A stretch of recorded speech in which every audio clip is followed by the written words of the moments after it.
ምስጢረ ጥምቀት በጣም በቤተክርስቲያናችን ሰፊና መሰረታዊ ትምህርት ነው። በአንድ ቀን ተምረን የምንጨርሰው ትምህርት እንዳልሆነ መቼስ ትረዱታላችሁ። በስመ አብ ወወልድ ወመንፈስ ቅዱስ አሐዱ አምላክ አሜን። ምስጢረ ጥምቀት በጣም በቤተክርስቲያናችን ሰፊና መሰረታዊ ትምህርት ነው። በአንድ ቀን ተምረን የምንጨርሰው ትምህርት እንዳልሆነ መቼስ ትረዱታላችሁ።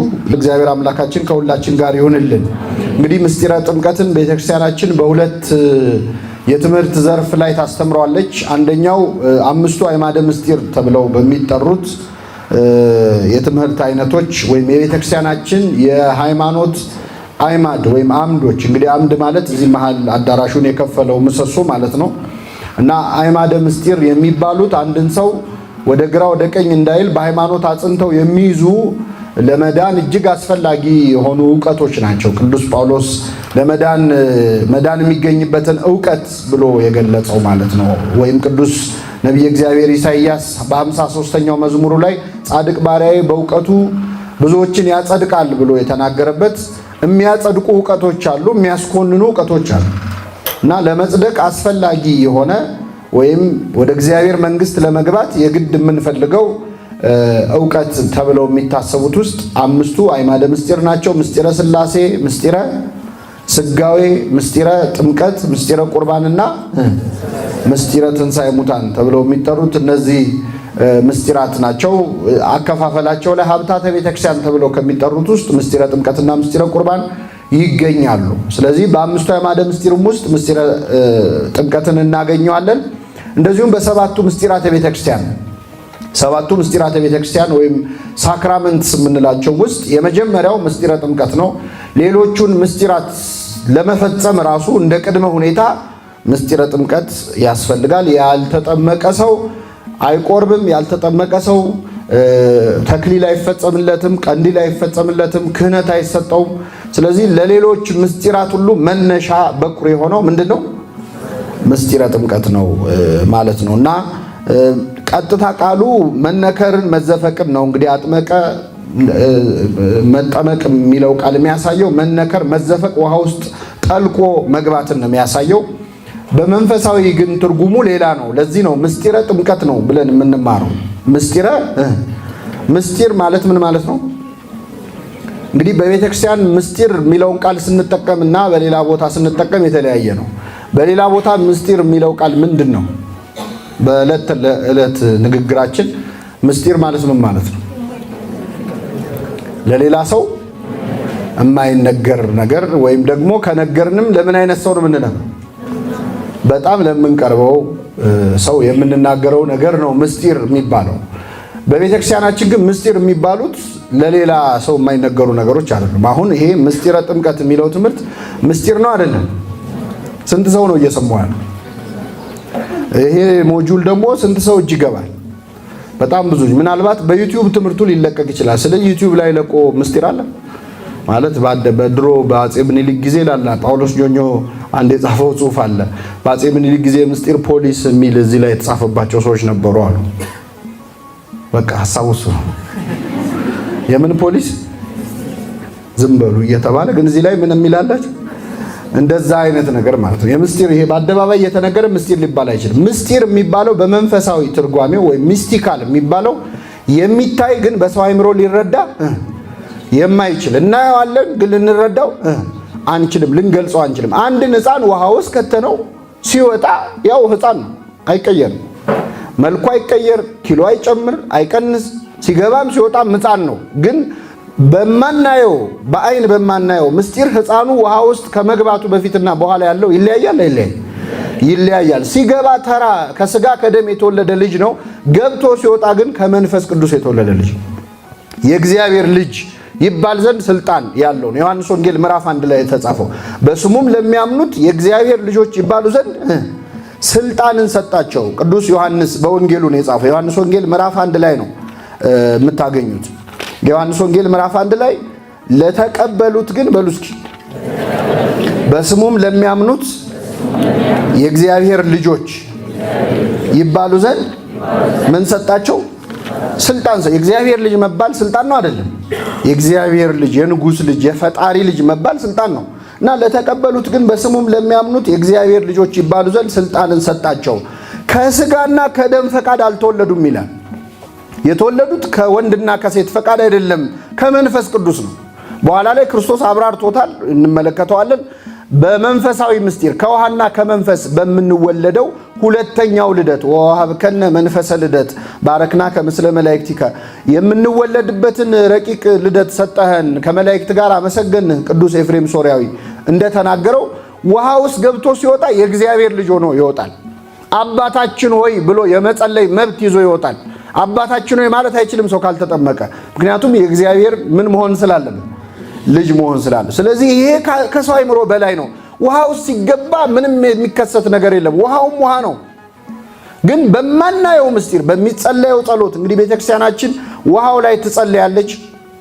በምታቀርበው ጸሎት ምክንያት ውሃው ከውሃነት ወደ ማየገቦነት ይለወጣል። ማየገቦ ማለት የጎን ውሃ ማለት ነው። ዓርብ ዕለት ክርስቶስ ተሰቅሎ ሳለ ከጎኑ ውሃ ፈሶ ነበር አይደል?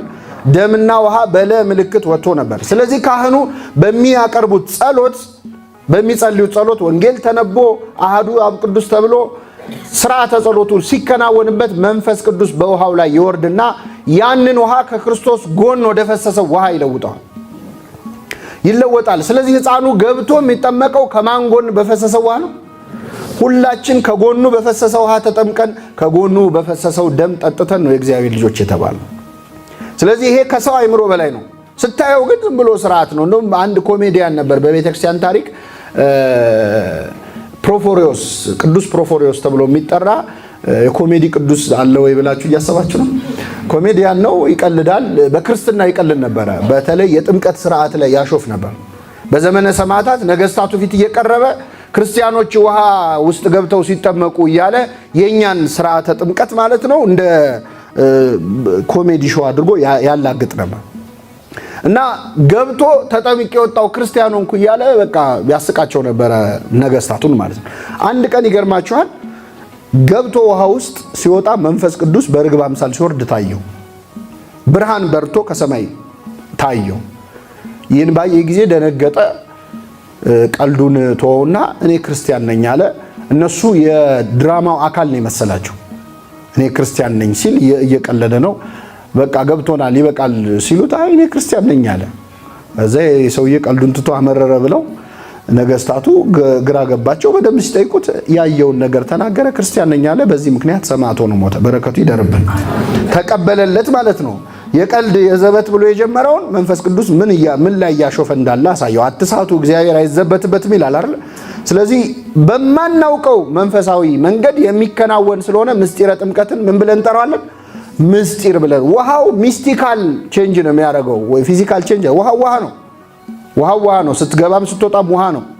ግን ውሃውን ሚስቲካል በሆነ ወይ ምስጢራዊ በሆነ መንገድ ወደ ማየገቦ የሚለውጠው እግዚአብሔር ነው። ከዛ በኋላ ደግሞ ፍትሐተማ የሚባል ጸሎት አለ። እዛው መጽሐፈ ክርስትናችን ላይ ካህኑ በሚጸልዩት ጸሎት ያንን ውሃ ወደ ተራ ውሃነት ደግሞ ይለውጡታል። ከክርስቶስ ጎን ከፈሰሰ ውሃ ወደ ተራ ውሃነት። ለዛ ነው መደፋት የሚችለው፣ አለዚያ አይደፋም ነበር። እና ሄደን ስንረጭም የምንረጨው ማየገቡ አይደለም፣ አለዚያ ጥምቀት ተደገመ ማለት ነው። አንድ ጌታ፣ አንድ ሃይማኖት፣ አንዲት ጥምቀት ነው የሚለው አይደለ? ስለዚህ በዚህ አይነት መንፈሳዊ ምስጢር በሰው አይምሮ ሊገለጽ በማይችል መንፈሳዊ ምስጢር ስለሚፈጸም ጥምቀትን ምስጢረ ጥምቀት ብለን እንጠራዋለን። ምስጢረ ጥምቀት እንግዲህ ኖቱ ላይ ያሉ ብዙ ነገሮች አሉ። እናንተ አንብቧቸው። ያው ኖቱን ለመድገም ስላልሆነ የተገናኘ ነው። እኔ ከሱ ጋር የተያያዘም አንዳንድ ተጨማሪ ነገሮች እንድነግራችሁን የተጋበዝኩትና ሌሎች ጉዳዮች እንመለከታለን። የጥምቀት መስራች አምላካችን መድኃኒታችን ኢየሱስ ክርስቶስ ነው። ጥምቀትን የመሰረተው ማን ነው? ክርስቶስ ነው። ክርስቶስ በሁለት መልኩ ነው ምስጢረ ጥምቀትን የመሰረተው። የመጀመሪያው በትምህርት ስለ ጥምቀት አምልቶ አስፍቶ አምላካችን መድኃኒታችን ኢየሱስ ክርስቶስ አስተምሯል። የዮሐንስ ወንጌል ምዕራፍ 3 ከቁጥር 1 ላይ ነው የምታገኙት። አንድ ኒቆዲሞስ የተባለ የአይሁድ አለቃ በሌሊት ሊማር ወደ ክርስቶስ መጥቶ ነበር ይላል። ኒቆዲሞስ የአይሁድ ምሁር ነው፣ አለቃ ነው፣ ባለስልጣን ነው፣ ሹመኛ ነው፣ ሀብታም ነው፣ ደግሞ ባለጸጋ ነው፣ የሸንጎ አባል ነው። እንግዲህ በጣም የተደራረበ ስልጣን ነው ያለው። ስልጣን አለው፣ ሀብት አለው፣ ዕውቀት አለው። እና በሌሊት ሊማር ወደ ክርስቶስ መጣ ይላል። አንደኛ ያው በሌሊት መማር ከቀን ከመማር የተሻለ ትኩረት አለው አይደለ? ለትምህርት ይመቻል። ግን ኒቆዲሞስ በሌሊት የመጣው ትኩረት ለመሰብሰብ ሳይሆን ፈርቶ ነው። ከክርስቶስ ጋር መታየት የዛን ጊዜ ሪስክ ነበረው። ክርስቶስን ተከታይ መሆን፣ የክርስቶስ ደቀ መዝሙር መሆን የሚያኮራ የሚያስከብር አልነበረም። በተለይ ደግሞ ለሸንጎ አባል ከሆነ ደግሞ ከምኩራብ ይውጣ፣ የእሱ ተከታይ የሆነ ከምኩራብ ይውጣ ብለው ሁሉ አይሁድ አውጀዋል። ስለዚህ የፖለቲካ ስልጣኑንም እንዳያጣ፣ ሁለተኛ ደግሞ ምሁረ ኦሪት ስለሆነ የኦሪት ትምህርት ስለተማረ ገና አሁን ቁጭ ብሎ ከሱ ጋር ይማራል እንዴ ብለው እንዳይንቁት ደግሞ ትንሽ ክብሩንም እንዳይነካበት ፈርቶ በሌሊት በደንብ ሪስኩን አጥንቶ በሌሊት መጣ። አምላካችን ኢየሱስ ክርስቶስ አገኘው። በሌሊት ደግሞ መጣ። በእኔ አፍራ አላለውም። እሱ በሌሊት ብትመጣ በቀን ብትመጣ ይቀበላል አይቀበል? ይቀበላል። ችግር የለውም። እንደየደረጃችን የሚያስተናግደን፣ እንደየእምነታችን፣ እንደየድክመታችን የሚያስተናግደን። ከዛ ኒቆዲሞስ መጣና ክርስቶስን መምህር ሆይ እግዚአብሔር ከእርሱ ጋር ከሆነ ሰው በቀር አንተ የምታደርገውን ተአምር ሊያደርግ የሚችል ማንም እንደሌለ እናውቃለን፣ ከእግዚአብሔር ዘንድ እንደመጣ እናውቃለን አለው። ተአምሩን ሰምቶ ነው፣ በገሊላ ያደረገውን ተአምር ሰምቶ አንተ ከእግዚአብሔር ተልከ እንደመጣ እግዚአብሔር ካንተ ጋር ቢሆን እንዲህ እያደረግክ እንደሆነ እናምናለን አለው። እንግዲህ ክርስቶስን በማድነቅ ክርስቶስን ያደረገውን ተአምራት በማውራት ሚዳን መስሎት ነው። ይህን ጊዜ ክርስቶስ ምን ብሎ መለሰለት? ሰው ዳግመኛ ካልተወለደ በቀር የእግዚአብሔርን መንግስት አይወርስም። እኔ ያስተማርኩትን ትምህርት በማድነቅ እኔ ያደረግኩትን ተአምራት በማውራት እኔን መምህር ነህ በማለት አይደለም የምትጸድቀው። መምህራንን የሚያስተምሩን ሰዎች በማድነቅ ተአምር እያየን በማውራት አንጸድቅም። ሰው ዳግመኛ ከውሃና ክርስቶስ መጀመሪያ ያለው ሰው ዳግመኛ ካልተወለደ በቀር የእግዚአብሔር መንግስት አይወርስም አለው። ከዛ ኒቆዲሞስ ምን አለ? ሰው ወደ እናቱ ማህፀን ገብቶ ድጋሚ ሊወለድ ይችላልን? ትክክለኛ ጥያቄ ነው። እንዴት ሊሆን ይችላል? ዳግመኛ መወለድ ስትል ምን ማለት ነው? ሰው ዳግመኛ ሊወለድ ይችላልን አለው። ይህን ጊዜ ክርስቶስ መለሰለት፣ ሰው ዳግመኛ ከውሃና ካልተወለደ በቀር የእግዚአብሔር መንግስት አያያትም፣ አይወርስም ሳይሆን ምን አይላትም? ያቻትና ብሎ ከሩቅ ራሱ አያያትም አለው። ስለዚህ ክርስቶስ በዚህ ስፍራ ያስተማረው ስለ ምስጢረ ጥምቀት ነው። በኢትዮጵያ ኦርቶዶክስ ተዋሕዶ ቤተክርስቲያን ትርጓሜ ትምህርት ክርስቶስ ያስተማረው ከውሃና ከመንፈስ መወለድ ብሎ ያስተማረው ጥምቀትን ነው። ይህንን ወንጌል ክርስትና ስታነሳ ታነቧለች ቤተክርስቲያናችን። ያው አልሰማችሁትም፣ የዛን ቀን ቢዚ ሆናችሁ ነው እንጂ ክርስትና የተነሳችሁ ቀን ተነቧል። ይሄ ወንጌል ሐሳባችሁ ሌላ ቦታ ነበር ያን ቀን እንጂ ተነቧል። የመጀመሪያ የሰማነው ቤተክርስቲያን መተን የሰማነው ወንጌል እኛ ባንሰማው ነፍሳችን ሰምታለች። አትሰማ? ትሰማለች፣ ታውቀዋለች። ሲነበብ የሆነ ነገርማ መንቀሳቀሱ አይቀርም። ሆድ ውስጥም ሆኖ እኮ ያስታውሳል ሕፃን በነገራችን ላይ አይደለም ያ ቀርቶ ማለት። ስለዚህ ይሄ ወንጌል ተነቦ ነው ሁላችን ክርስትና የተነሳ ነው። ሰው ዳግመኛ ከውሃና ከመንፈስ አለ። ስንተኛ ጊዜ? ዳግመኛ ማለት ለስንተኛ ጊዜ ማለት? ከዚህ በፊት ተወልዷል ማለት ነው አይደል? መቼ ነው የተወለድነው? አባቶቻችን እቺን ዳግመኛ ሲተረጉሙ የተካከለ ዳግመኛና ያልተካከለ ዳግመኛ ይላሉ። እኩል የሆነና እኩል ያልሆነ ዳግመኛ። እኩል የሆነ ዳግመኛ የሚባለው ሰው አስቀድሞ በተፈጥሮ በጥንተ ተፈጥሮ እግዚአብሔር አዳምና ሔዋንን ሲፈጥራቸው የማን ልጆች ሆነን የተፈጠረው? ነን አይደለን? በጸጋ ማለት ነው። የእግዚአብሔር ምኖች ነን። የባህሪ ልጆቹ አይደለንም። የባህሪ ልጁ እግዚአብሔር ወልድ ማለት ነው። የእግዚአብሔር ልጅ በባህሪው ወልድ ብቻ ነው። የእግዚአብሔር ልጅ እግዚአብሔር ስለሆነ የሰው ልጅ ሰው ነው። የእንስሳም ልጅ የእግዚአብሔር ልጅ የባህሪ ልጁ እግዚአብሔር ነው። ስለዚህ እኛ የባህሪ ልጆቹ አይደለም፣ የጸጋ ልጆቹ ነን። በአዶፕሽን ነው ታውቃላችሁ ነው አይደለም? ስፒሪት ኦፍ አዶፕሽን የምንወለድበት መንፈስ ሰጠህን የሚለው የቅዱስ ጳውሎስ ቃል ሂዱ አንብቡት። እንግሊዘኛ ስለሆነ ግራ ይግባችሁ። አዶፕት ተደርገን ነው፣ የባህሪ ልጆች አይደለም። ልጆቹ ተብለን እንድንጠራ ስልጣንን ሰጠን ማለት ፈቀደልን። በባህሪ ግን እኛ የእግዚአብሔር ልጆች አይደለንም። እኛ የእግዚአብሔር ልጆች ነን ማለት እግዚአብሔር ሰው ነው ማለት ይሆናል። ገብቷችኋል አይደል? ወይም እግዚአብሔርን ፍጡር ነው ማለት በባህሪው አይደለም። ሰው የሚወልደው የባህሪ ልጁን ነው። ልክ እንደሱ ምን የሆነ ሰው የሆነ እንስሳ የሚወልደው ልክ እንደሱ የባህሪ ማለት የጸባይ አይደለም። ባህሪ የሰብ ሰው 7 ባህሪያት አሉት። ከአራቱ ባህሪያተ ስጋ ከእሳት ከነፋስ አይደለ እና ከ3ቱ ባህሪያተ ነፍስን የተፈጠረው። ስለዚህ ልጅ ስንወልድም ልክ እንደኛ 7 ባህሪያት ያሉት ልጅ ነው የምንወልደው ነው አይደለ? ገብቷችኋል አይደለ? እንስሳም ልክ እንደሱ ምንድነው የሚወልደው? እንስሳ ማስብ በደመ ነፍስ የሚንቀሳቀስ እንስሳ ነው የሚወልደው። የባህሪ ልጁን ራሱን አስመስሎ አሳክሎ ማለት ነው። የእግዚአብሔር የባህሪ ልጅም ወልድ ኢየሱስ ክርስቶስ ብቻ ነው እንጂ ይሄ ስም ለፍጡራን አይገባም። እና አስቀድሞ በተፈጥሮ አዳምና ሔዋን ሲፈጠሩ የእግዚአብሔር ልጆች ሆነው ነው የተፈጠሩት። ይህን ልጅነታቸውን ዕፀ በለስን ሲበሉ አጡት፣ ተባረሩ። የሰው ልጅ ባህሪው ጎሰቆለ፣ ከክብሩ ተዋረደ። ሁለተኛ ጊዜ ይህን ልጅነት ድጋሚ የሚያገኘው መቼ ነው? ከውሃና ዳግመኛ አገኘው ማለት ነው። እኩል የሆነ ዳግመኛ ማለት ቀድሞ በጥንተ ተፈጥሮ የነበረንን ልጅነት ለሁለተኛ ጊዜ ያገኘ ነው። ስለዚህ ዳግመኛ ሲባል ምን የሆነ ነው? እኩል የሆነ ነው። እየሰማችሁ ነው? እኩል ያልሆነ ደግሞ የሚባለው ያልተካከለ ዳግም የሚባለው ከእናት ከአባታችን የተወለድነው ልደት አለ አይደለ? ከስጋና ከደም እሱን ልደት ከዚህኛው ከጥምቀት ጋር ስናነጻጽረው ግን መወለድ አይባልም። እሱን ነው ያነሰ ልደት ነውና ሰው ዳግመኛ ከውሃና ከመንፈስ ካልተወለደ በቀር የእግዚአብሔር መንግስት ሊወርስ አይችልም ብሎ ለኒቆዲሞስ ምስጢረ ጥምቀትን አምላካችን ኢየሱስ ክርስቶስ አስተማረው። ኒቆዲሞስ መጀመሪያ ጠየቀ፣ ተብራራለት። ድጋሚ ግን ይህንን ከውሃና ከመንፈስ ሲለው እንዴት ሊሆን ይችላል አለ ሲል ይህን ጊዜ ክርስቶስ ገሰጸው። የእውቀት ችግር ኖሮብህ ስትጠይቅ ይመልስልሃል እግዚአብሔር። የእምነት ችግር ሲኖርብህ ግን ይገስጽሃል። እንዴት ሊሆን ይችላል ሲለው አንተ የአይሁድ መምህር ስትሆን ይህንን አታውቅም ብሎ ኒቆዲሞስን አለምልሞ ገሰጸው ይላሉ አባቶቻችን። ምን ብሎ አለምልሞ ማለት ክብሩን ጠብቆ አንተ የአይሁድ መምህር ስትሆን ይህንን አታውቅም። ይሄ እንግዲህ ክርስቶስ እንዴት መናገር እንዳለ አሁን ሰው መናገር ስትፈልጉ ልንገራችሁ ምን ማድረግ እንዳለባችሁ።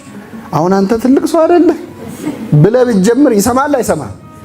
ይሰማል። እኛ ግን ችግራችን ከስድብ ነው የምንጀምረው። ከስድብ ከጀመር ጆሮውን ቆርጠው አይሰማም ከዛ በኋላ ምንም ብትለው ማለት ነው። ስለዚህ ክርስቶስ አለምልሞ አንተ የአይሁድ መምህር ስትሆን እችን ነገር አታውቅምን ብሎ አምላካችን ገሰጸው። በዚህ ስፍራ ምስጢረ ጥምቀትን በትምህርት ክርስቶስ መሰረተ ማለት ነው። የመጀመሪያ የመሰረተው ይሄ ነው። ብዙ ምስጢር አለው ግን ያው ወደ ውስጥ መግባት ስለማይቻል ነው ካለን ጊዜ አንጻር። ሁለተኛ በትምህርት ማርቆስ ወንጌል ምዕራፍ 16 ቁጥር 16 ላይ ያመነ የተጠመቀ መልሱ እንጂ ያላመነ ግን ይፈረድበታል ብሎ ክርስቶስ ተናግሯል። ያመነ የተጠመቀ ያላመነስ ያልተጠመቀ ለምን አላለም? ካላመነ ምን ሊያደርግ ይጠመቃል አይደል? ስለዚህ ያመነ የተጠመቀ ይድናል፣ ያላመነ ግን ይፈረድበታል ብሎ አምላካችን ኢየሱስ ክርስቶስ በትምህርት በዚህ መልኩ ምስጢረ ጥምቀትን መስርቷል። ሁለተኛ በተግባር መስርቶታል። ክርስቶስ በግብር መስርቶታል። ይኸውም እንደምታውቁት የማቴዎስ ወንጌል ምዕራፍ 3 ከቁጥር 15 ላይ አምላካችን ኢየሱስ ክርስቶስ በባሪያው ወይም በአገልጋዩ በመጥምቁ ዮሐንስ እጅ ወርዶ ራሱ ክርስቶስ የተጠመቀበት ነው። አምላካችን ኢየሱስ ክርስቶስ ይጠመቃል የሚያሰኝ ወይም መጠመቅ አለበት የሚያሰኝ ምንም ምክንያት የለውም። በመጠመቁ ያገኘው ምንም ነገር የለም። ግን አድርጉ ለማለት ወንጌል እንግዲህ ለየት የሚያረጋት ከኦሪት ይሄ ነው። ኦሪት አድርጉ የሚል ሰው እንጂ አድርጎ የሚያሳይ ሰው አልነበራትም። ሊቀ ነቢያት ሙሴ 10ቱ ትእዛዛትን ሰጥቶ መጨረሻ ግን ከ10ቱ ትእዛዛት የመጀመሪያውን ጥሶ ነው ከነዓንን አታይም ተብሎ የተከሰሰው። የእግዚአብሔርን ክብር ለራሱ አድርጎ ማለት ነው። ስለዚህ አድርጎ የሚያሳይና እንድትፈጸም የሚያደርግ ሰው አልነበረም በኦሪቱ ሕግ። በዛ ምክንያት ልትፈጸም አልቻለችም። ሐዲስ ኪዳን ላይ ግን ስንመጣ አሁን ባለንበት ዘመን አምላካችን ኢየሱስ ክርስቶስ ወንጌልን አስተምሮ አይደለም ሄደው ሆኖ ነው ሄደው አሳይቶ አድርጎ ማለት ጾሙ ብቻ ብሎ አልሄደም። 40 ቀን 40 ሌሊት ምን ብሏል? ጾሟል። ክርስቶስ ይቅር በሉ ብሎ አልሄደም። ራሱ ምን ብሏል? የሚያደርጉትን አያውቁምና የይቅርታን ጥግ አሳይቶ ነው ሄደው ክርስቶስ። ዝም ብሎ ቲዮሪውን ብቻ አሁን ስብከታችን አልሰራ ያለው ቲዮሪው ብቻ ስለሆነ አድርጎት ነው ያሳየው። አንድም ነገር እናንተ ሂዱና ሞክሩት ብሎ እሱ ያልሞከረው የለም። ባልዋጁበት ጣት የዘንዶ ጉድጓድ ይለኩበታል ይላሉ አባቶቻችን። ምን ማለት ነው? ዘንዶ ያለበት ጉድጓድ ቢኖር እኔ እጄን ከትቼ ጉድጓዱ ረጅም ነው ወይስ ረጅም አይደለም ብሎ መለካት ይከብዳል። በሌላ ሰው እጅ መለካት ቀላል ነው? ይከብዳል። አምጣው እስቲ ብሎ በደንብ አስገባው፣ ችግር የለውም። ከውስጥ እኮ ምን አለ? ዘንዶ አለና በሌላ ሰው እጅ የዘንዶ ጉድጓድ ይለኩበታል ይባላል። ሕገ እግዚአብሔርን ሳትፈጽም አትፈጽሙ ማለት በጣም ቀላል። ሳታደርጉ አድርጉ ማለት ክርስቶስ አድርጎ ነው ያሳየን፣ ሆኖ ነው ያሳየን። እና አንዱ ጥምቀት ነው። አምላካችን ኢየሱስ ክርስቶስ በዮርዳኖስ ባህር ወርዶ በባሪያው በዮሐንስ እጅ ተጠመቀ። ዮሐንስ እንግዲህ ቀድሞ ክርስቶስን ያገኘው ሆድ ውስጥ ሆኖ ነበር አይደል? በእናቱ ማህፀን ሆኖ ውስጥ ሆኖ ሰግዶለት ነበረ። ከዛ በኋላ ከ30 ዓመት በኋላ ደግሞ ክርስቶስ መጣ ሊጠመቅ። ገና ሲመጣ ሌሊት 10 ሰዓት ማክሰኞ ዕለት ነበር የመጣው ክርስቶስ። ገና ሲያየው በጣም ነው የደነገጠው ዮሐንስ። በጣም ነው የተጨነቀው። ለምንድን ነው ያስጨነቀው መሰላችሁ? ዮሐንስ ጋር የሚጠመቁት ሰዎች ለኃጢአት ስርየት ነው የሚጠመቁት። የስርየት ጥምቀት፣ የንስሐ ጥምቀት ነው ዮሐንስ የሚያጠምቀው፣ የልጅነት አልነበረም። ስለዚህ ዮሐንስ ጋር የሚመጡ ሰዎች ለንስሐ ይጠመቃሉ ማለት አንድ ሰው ዮሐንስ ጋር ከመጣ ምግባሩ ምንድን ነው ማለት? መልሱልኝ።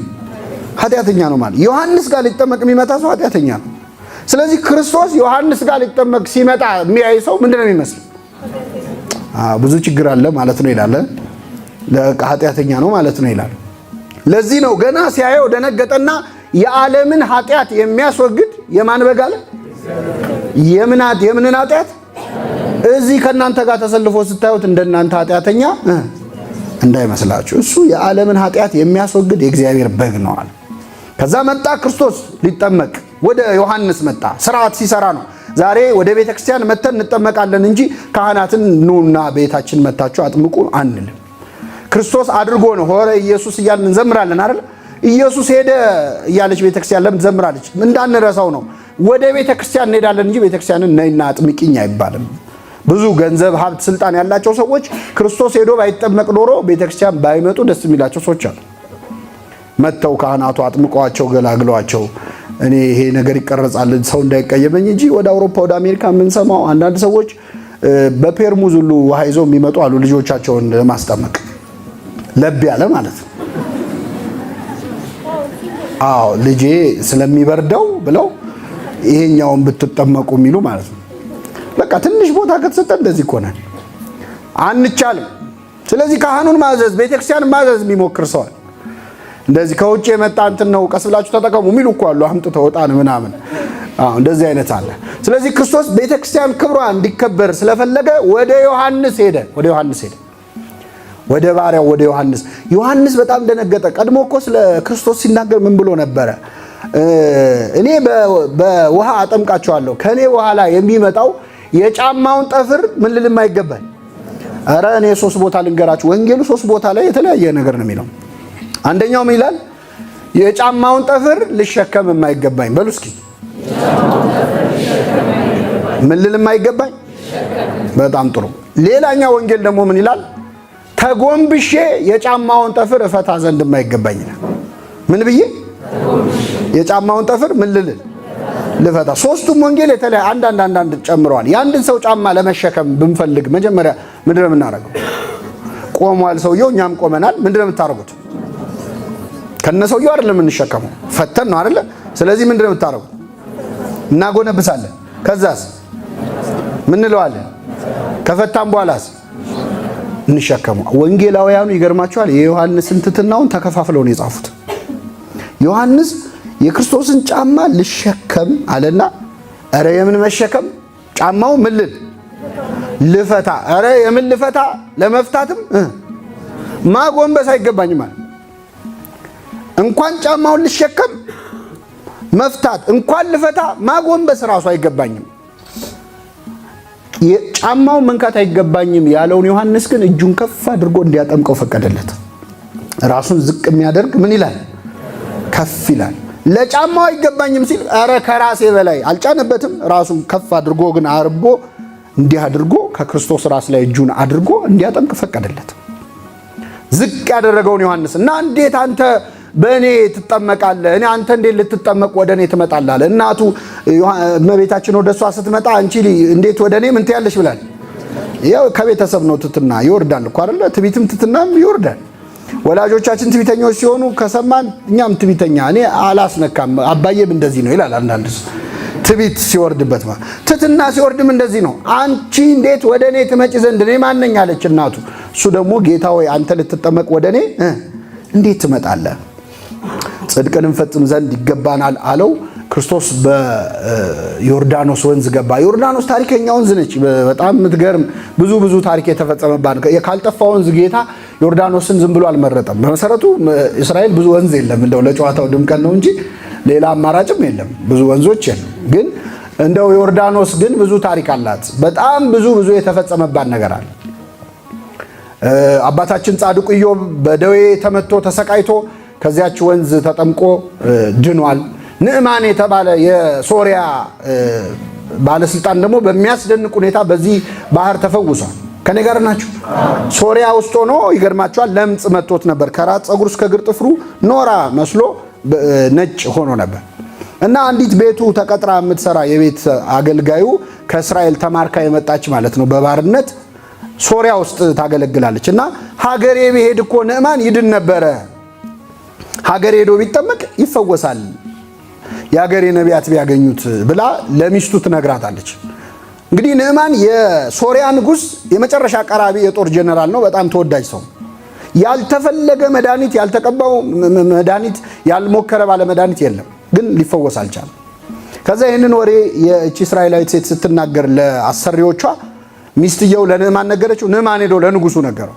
ኧረ እስራኤል ትፈወሳለህ እያለች ነው አንዲት ልጅ ብሎ ሲነግረው ንጉሱ በጣም ስለሚወደው ንዕማንን ደብዳቤ ጻፈ። ይህን ሰውዬ ከለምጹ አንጽታችሁ ካልመለሳችሁልኝ ከኔ ጋር ነው ጸባችሁ ብሎ ደብዳቤ ጽፎ ላከ። ያው ትንሽ ሶሪያ የዛን ጊዜ በጦርነት በጣም ጥሩ ኃይል ስለነበረ ማስፈራራት ነው የሚቀነው እና ፈውሳችሁ ላኩልኝ ብሎ ለንጉሱ ላከው። ንጉሱ ደብዳቤውን ሲያይ ልብሱን ቀደደ፣ አለቀሰ። ይሁት ለጦርነት ሰበብ ሲፈልግብኝ እኔ ፈጣሪ ነኝ ወይ? አሁን ነገር ፍለጋ ነው እንጂ ጦርነት ፍለጋ ነው እንጂ ምን አይነት ደብዳቤ ነው ብሎ ሲያዝን ምን ቸገረ? ወደ ነብዩ ወደ ኤልሳ ላከው አሉት። እሺ አለ። ወደ ኤልሳ ተላከ። ንዕማን ከነ ጋሻ ጃግሬዎቹ ከነ ወታደሮቹ ወደ ኤልሳ ወዳለበት ስፍራ ሄደ። ኤልሳ ጋር ሄዶ ወደ አንተ ተልኬ ነው አለው። ለምጽ እንደመታው አይቷል ኤልሳ። ወደ ዮርዳኖስ ወንዝ ሂድና 7 ጊዜ ብቅ ጥልቅ በላሉ። በጣም ተበሳጨ ንዕማን። እኔ በአገሬ አቡናና ፋርፋ የተባሉ ምን የመሳሰሉ ወንዞች አሉ፣ እዛ ሰዋኝ ነው ያደግኩት እና ለውሃ ከሆነ እዚህ ድረስ ምን አስመጣኝ? በፍጹም አላደርገውም። ለውሃ ምን አለኝ ቃ ይላሉ የትርጓሜ መምህራን። ለውሃ እኔ ምን አለፋኝ? አገሬ አቡናና ፋርፋን የመሳሰሉ ወንዞች አሉ አይደል ወይ ብሎ በጣም ተበሳጨ። እኔ እኮ የሆነ እጁን ጭኖ የሚነካኝ ወይ የሆነ ነገር የሚያደርገኝ የሚቀባኝ ወይ ብላ ይሄን ጠጣ እንዲያርግ። እንግዲህ ከአሕዛብ ሀገር ያለ የመጣው እነሱ እንደዚህ ነገር ይወዳሉ። የሆነ ትርኢት ነገር ስታስፈራራቸው ምናምን የሚወዱት እና የሆነ ነገር አስማት ነገር ጠብቋል። ገብተው እንግዲህ በቀላሉ ነው እዚህ የሚፈወሰው። የተለየ የሆነ ምናምን ነገር የለም። ክርስቶስ ምራቁን እንትፍ ብሎ አይደል የፈወሰው? አሁን በጣም ቀላል ምራቁን እንትፍ አለ፣ ከዛ ጭቃ ለወሰ፣ አይን ሰራለት፣ ተጠመቃለሁ። አሁን ጠንቋይ ቢሆን ፊቱ ላይ ነው የሚተፋበት አይደል? የሆነ ነገር አኝኮ ከዛ በአንድ እግር ሂድ ይለዋል። ከዛ በኋላ በቃ ሰይጣን እንደዚህ እኮ ነው ሲጫወት። እግዚአብሔር ግን አክብሮ እና አሁን በዚህ ብቻ ፈውስ እንዴት ሊሆን ይችላል ትላለህ? ይችላል አይችልም? እግዚአብሔር ይችላል። ሰው ሳያስጨንቅ መፈወስ ይችላል። አልጋን ተሸክመህ ሂድ፣ ለዚህ ያህል ቀን እንዲያርገህ ምንም ፕሮሲጀር የለው። ተነስ ካለ ተነስ ነው። እንደው ከኃጢአታችን ተነሱ ይበለን እግዚአብሔር። አው እሱም አንድ በሽታ ነው አይደለም? እና ንዕማን 7 ብቅ ጥልቅ ብለው ውጣ ተባለ። ከዛ ወታደሮቹ ምን አሉ? ችግር የለውም ግባና ውጣ፣ ካልዳንክ እኛ ሰውየውን እንከተዋለን፣ ወንዝ ውስጥ ችግር የለውም እንገለዋለን አሉ። ያው የአሕዛብ ነገር ማለት ነው። 7 ብቅ ጥልቅ ብሎ ገብቶ ሲወጣ ሕፃን ልጅ ሆኖ ወጣ። ይገርማቸው፣ ገና አዲስ የተፈጠረ ሆኖ ወጣ። በጣም ደስ አለው። በቃ ያለውን ወርቁን ብሩን ሁሉ ካልሰጠው አለው። በፍጹም በነፃ የሰጠዋችሁን በነፃ ምን በሉ ስጡ። እንግዲህ በኦሪት ያለው ኤልሳ እንኳን ይህን ተረድቶታል። በፍጹም ዋጋዬን መቀበያ ጊዜ አይደለም፣ ሂድ ወደ ሀገር አለው። እሺ አፈር ፍቀድልኝ ጭኜ ከዚች ሀገር ከቅድስት ሀገር በጆንያ አፈር ይዤ እንድሄድ ይፈቀድልኛል። ምን ይዤ ይፈቀድልኝ ማለት ነው በእኛ ቋንቋ? እምነት። ጸበሉም እምነቱም እንግዲህ ከመጽሐፍ ቅዱስ ነው ያገኘነው። እኛ ምን እናድርግ? አፈር ተሸክሜ ልሂድ አለ።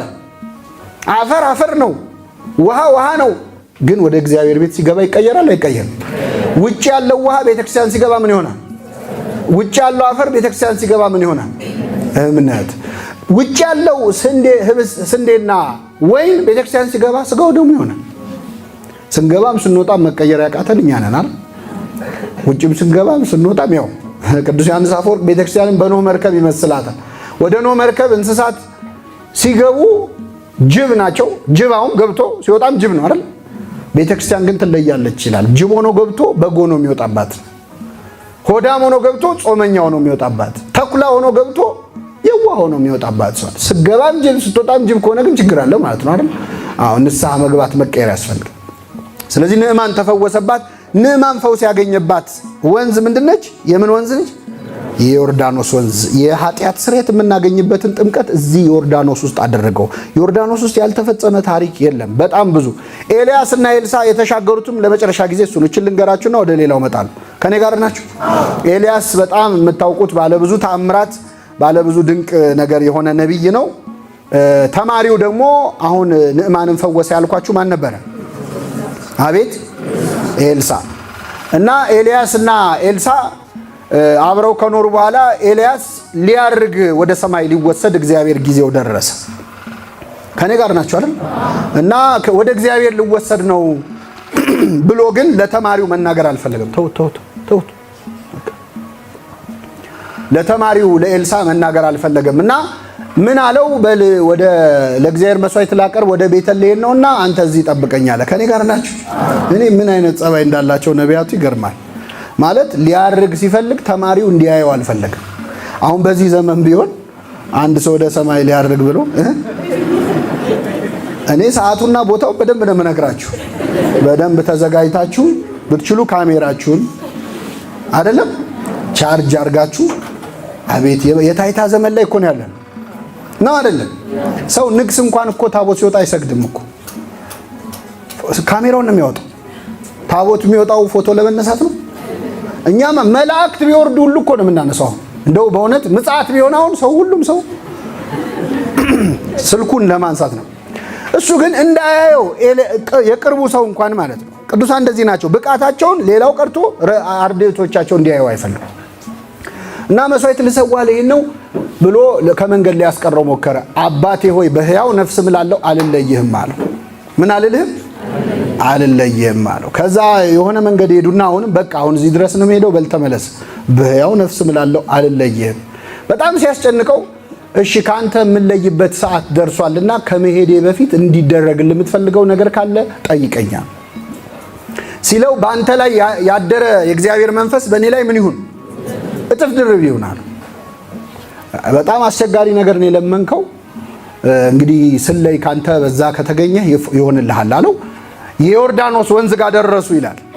የዮርዳኖስ ወንዝ ጋር ሲደርሱ ኤልያስ አነሳና መጎናጸፊያውን ባህሩ ላይ አድርጎ መታው። ሲመታው ባህሩ ለሁለት ተከፈለ። ተሻግረው መልሶ ባህሩን መለሰው። ከዛ አብረው እየተጫወቱ ሲሄዱ ድንገት በእሳት ሰረገላ ቅዱሳን መላእክት መጡ፣ ለዩአቸው። ኤልያስን እያየው ከፍ ከፍ አለ። በእሳት ሰረገላ እየሮጠ ተከተለው። አባቴ ሆይ የእስራኤል ሰረገሎች እያለ እየጮኸ ኤልሳ ሲከተል መጎናጸፊያውን ወረወረለት። በኤልያስ ላይ ያደረ መንፈስ በኤልሳ ላይ ምን ሆነ? እጥፍ ድርብ ሆነ። በምን አወቅን? አንደኛ ኤልያስ በሕይወት ዘመኑ ያደረገው ተአምር 14 ነው። ስንት ነው? ኤልሳ ያደረገው ተአምር 28 ነው። ስንት ነው? መንፈሱ ምን ሆነበት ማለት ነው። ሌላው ግን በጣም የሚገርማችሁ ኤልሳ ሲመለስ ዮርዳኖስ ወንዝን አገኛት። ቅድም ተሻግረው ነው የመጡት አይደል? ከፍሎ ነው ኤልያስ። መጎናጸፊያውን ሰጥቶታል። መጎናጸፊያውን ያዘና የኤልያስ አምላክ ሆይ ወዴት ነህ ብሎ ባህሩን ሲመታው ከፈለውና ተሻገረ፣ ወደ ሀገሩ ተመለሰ። የኤልያስ መንፈስ በኤልሳ ላይ ምን ሆኗል? እጥፍ ሆኗል። በምን አወቅን? ኤልያስ ወደ ሰማይ ከማድረጉ በፊት ለመጨረሻ ጊዜ ያደረገው ተአምር ምንድን? ባህር። ኤልሳ ለመጀመሪያ ጊዜ ያደረገው ተአምር ምንድን ነው? ባህር መክፈል። ስለዚህ የኤልያስ መጨረሻ የኤልሳ መጀመሪያ ሆነ። መንፈሱ እጥፍ ሆነበት። ይህ የሆነበት ቦታ የዮርዳኖስ ባህር ነው። ኤልያስ ወደ ሰማይ ያረገበት ባህር ነው። እኛ ወደ መንግስተ ሰማያት የምንገባበት ባህረ ጥምቀት ወይም የጥምቀት ምስጢር የተፈጸመው በምን ወንዝ ላይ ነው? በዮርዳኖስ ወንዝ ላይ ነው። እያንዳንዱ እናብራራው ብንል በጣም ብዙ። ነቢየ እግዚአብሔር ዳዊት ባሕርን ይረየት ወጎየት ባህር አየሸሸችም ዮርዳኖስም ወደ ኋላው ተመለሰ ብሎ ከያዕቆብ አምላክ ፊት እናንተ ምን ሆናችኋል ብሎ ክርስቶስ በዮርዳኖስ ወንዝ ስለመጠመቁ በጣም ብዙ ትንቢት ተናግሯል። ኖቶቻችሁ ላይ አሉ። ሁለተኛ ርዕስ የምናየው ስለ ጥምቀት የተነገሩ ምሳሌዎች። ስለ ጥምቀት የተነገሩ ምሳሌዎች እንግዲህ ብሉይ ኪዳንና ሐዲስ ኪዳን አካልና ጥላ ናቸው። በቅዱስ ጳውሎስ ቋንቋ አነጋገር፣ በቅዱስ ጳውሎስ አነጋገር አካልና ጥላ ናቸው። አካል የተባለው ሐዲስ ኪዳን ነው። ጥላ የተባለው ምንድነው? ብሉይ ኪዳን ነው። እኔ እዚህ ቆም ያለው የኔ ጥላ እዛ ጋር አለ። እሱ ብሉይ ኪዳን ነው፣ ይሄ ሐዲስ ኪዳን ነው። እዚህ ጋር የምንቀሳቀሰው እንቅስቃሴ ነው አይደል? ጥላው ላይ የሚታየው እንደዚሁ ሐዲስ ኪዳን ላይ ስለሚፈጸሙት ጉዳዮች እግዚአብሔር ብሉይ ኪዳን ላይ አስቀምጦ ጽፎታል። የኢትዮጵያ ኦርቶዶክስ ተዋሕዶ ቤተክርስቲያን ብሉይ ኪዳንን በጣም የምትወድበትና የምትሰብክበት ምክንያት ብሉይ ኪዳን የሚያወራው በአጠቃላይ ስለ ክርስቶስ ስለሆነ ነው። ወንጌል ነው። ከወንጌል በፊት የነበረው ወንጌል ነው። አይሁድን የረታንበት ክርስትና እውነት መሆኑን ያረጋገጥንበትም በብሉይ ኪዳን ነው። ክርስቶስ በዚች ምድር ላይ ባስተማረም ጊዜ ሐዲስ ኪዳን የሚባል መጽሐፍም አልነበረም። እየገለጸ ያስተምር የነበረው ትንቢተ ኢሳይያስን እና የኦሪት መጽሐፍት ነው። እና በኦሪት መጽሐፍት ውስጥ ያሉ ታሪኮች ስለ ጥምቀት የሚያስረዱ አሉ። የተወሰኑትን ልንገራቸው። አንደኛው ዘፍጥረት ምዕራፍ 6 ከቁጥር 13 ነው 14 አባታችን ጻድቁ ኖህ እና ቤተሰቡ ከጥፋት ውሃ የዳኑበትን ታሪክ ሁላችሁም ታውቃላችሁ። እየሰማችሁ ነው።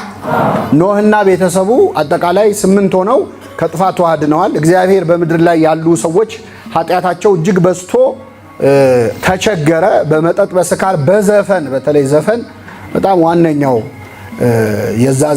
የዛ ዘመን ኃጢአት ነበረ። በጣም ጭፈራ ዘፈን ይበዛ ነበር። ዘፈን ኃጢአት ነው አይደል? ነው፣ ምንም ጥርጥር የለውም። አንድ ኦርቶዶክሳዊ የመዝፈን አንድ ነገር ብቻ ነው መዝፈን የምትችሉት የሚፈቀደው፣ እሱም የኢትዮጵያ ብሔራዊ መዝሙር ነው። እሱ ይቻላል። እሺ፣ የዜግነት ክብር በሉ፣ ምንም ችግር የለውም፣ ይፈቀዳል። ከዛ ውጭ ያለው ግን በቤተክርስቲያን አይፈቀድም። እና ዘፈን በጣም በዝቶ መጠጥ፣ ስካር፣ አመንዝራነት በዝቶ እግዚአብሔር አዘነ፣ ሰውን በመፍጠሩ ተጸጸተ ይላል። እግዚአብሔር በባህሪው አይጸጸትም። እንግዲህ መጽሐፍ ቅዱስ እግዚአብሔር እንደ ሰው ያወራበት መጽሐፍ ነው። ኢንካርኔሽን ቢፎር ኢንካርኔሽን ይባላል። ከስጋዊ በፊት ስጋዊ ይባላል። ሰው ሳይሆን እግዚአብሔር ሰው ሆኖ እንደ ሰው ያወራው መጽሐፍ ቅዱስ ላይ እና አዘነ፣ ተጸጸተ። ስለዚህ ለሰው ልጅ እድሜው አጠረ ማለት ነው። ከዛ በፊት 700 800 900 ዓመት ይኖር ነበር አይደል? ግን የሰው ልጅን እድሜ አሳጠረው። 120 ዘመን ደግሞ ሰጣቸው። በዚያ ዘመን እግዚአብሔር ታግሻቸዋለሁ 120 ዘመን ሰጥቻቸዋለሁ። በዛን ዘመን የነበሩ ሰዎች እስከ 100 ዓመት እንደፈለግን እንሆናለን፣ 20 ዓመት ንስሐ እንገባለን አሉ። ሰው የሚሞትበትን ቀን ቢያውቅ የበለጠ ኃጢአት ይበዛ ነበር ይላል ቅዱስ ዮሐንስ አፈወርቅ። አሁን የምትሞቱበትን ቀን ብታውቁት፣ ለምሳሌ ልክ የዛሬ 10 ዓመት ነው የምትሞተው ቢባል አንድ ሰው 9 ዓመት ተኩሉን ይጨፍራል አይደል? ኃጢአት ይሰራል። የቀረችውን ንስሐ ከገባ ስራ ይሰራ፣ ትምህርት አይማር፣ ምን ለዚህች አጭር ዕድሜ እያለ ህይወቱ ይበላሻል። አንዱ እግዚአብሔር ከሰራልን ሁለት አንዱ የምንሞትበትን ቀን አለማወቃችን እና በዚያች በቀረቻቸው ጊዜ የበለጠ ኃጢአትን አበዙ። መጨረሻ ላይ እግዚአብሔር በወቅቱ በዚያ ዘመን የተገኘ አንድ ጻድቅ የነበረው ኖህ ነው። ከትውልዱ ጻድቅ ነበረ ይላል። ከምኑ? ከትውልዱ ይታይልሃል። እግዚአብሔር ማለት ፍጹም ጻድቅ ነው አላለም፣ ግን ከትውልዱ ጻድቅ ነበረ ሪሌቲቭሊ ማለት ነው። ስለዚህ ኖህን ጠራው፣ መርከብ ስራ አለው። ኖህ ያለምንም ጥያቄ ነው የታዘዘው። ዝናብ ሲዘንብ አይቶ አያውቅም፣ ባህር አይቶ አያውቅም። ግን አምኖ እግዚአብሔርን በጣም ትልቅ መርከብ ከነ ዲዛይኑ እግዚአብሔር ነገረው፣ ሰራ። በዚያ ውስጥ ራሱ እግዚአብሔር ፈቅዶ እንስሳቱን ሁሉ አስገባለት። 8 ሆነው ከጥፋት ውሃ ዳኑ። ዓለም በጥፋት ውሃ ጠፋች። ከዛ በኋላ አዲስ ህይወት ተጀመረ ማለት ነው። ይህ የጥምቀት ምሳሌ ነው ይላል ቅዱስ ጴጥሮስ። አንደኛ ጴጥሮስ ምዕራፍ 3 ከቁጥር 20 ላይ አንደኛ ጴጥሮስ ምዕራፍ 3 ከቁጥር 20 ላይ ጥቂቶች ማለት 8 ነፍሳት በውሃ የዳኑበት መርከብ ሲዘጋጅ የእግዚአብሔር ትዕግስት በኖህ ዘመን በቆየ ጊዜ ቀድሞ አልታዘዙም። ማለት እግዚአብሔር ሲታገዛቸው አልታዘዙም። ይህም ውሃ ደግሞ ማለት ጥምቀት ምሳሌ ሆኖ አሁን ያድነናል ይላል። ጥምቀት ምሳሌ ሆኖ በሉ እስኪ አሁን ያድነናል። ስለዚህ እነሱ በመርከብ ውስጥ ሆነው በውሃ ከጥፋት ውሃ እንደዳኑ ሁሉ አሁን ላለነው ደግሞ ያ ልክ በጥፋት ውሃ እንደዳኑበት ጥምቀት ምሳሌ ሆኖ የጥምቀት ልጆች በቤተክርስቲያን ገብተን ስንጠመቅ ድህነት እናገኛለን። እነሱ በመርከቧ እንደዳኑ ከጥፋት ውሃ ከኩነኔ ከእሳት ባህር ከሲኦል የምንድንበት መዳኛችን መርከብ የሆነው ምንድነው? ምስጢረ ጥምቀት ነው ብሎ ቅዱስ ጴጥሮስ ራሱ ተርጉሞታል። እንደዚህ ቀጥታ ብሉይና አዲስን ጠቅሶ የተረጎሟቸው ጥቅሶች ማለት ነው። ሁለተኛ ግዝረት ነው። እንግዲህ በኦሪት የእስራኤል አውያን በሙሉ የእግዚአብሔር ልጆች ለመሆናቸው ማሳያ የነበረው ግዝረት ነው። ደከማችሁ አልደከማችሁ? ግዝረት እንግዲህ ወንድ ልጅ ሁሉ ይገዘር የሚል ትእዛዝ ነበረ። ወንዶች ሁሉ ይገረዛሉ፣ ሴቶች እስካላቸው አይገረዙም። ነገር ግን አንዲት ሴት የተገረዘ ሰው ብቻ ነበር ማግባት የነበረባት። አንዲት እስራኤላዊ ሴት ግዙራን ወይም የተገረዙ ወንዶች ብቻ ነው ማግባት የምትችለው። ቁስሉ በጣም ቢጸናበት ቀን ጠብቀው ገደሉት። ምን ሆናችሁ ነው ብሎ አባታቸው ያዕቆብ ሲጠይቃቸው በጋለሞታ ላይ እንደሚደረግ እንዴት በእህታችን ላይ ያደርጋል አሉ።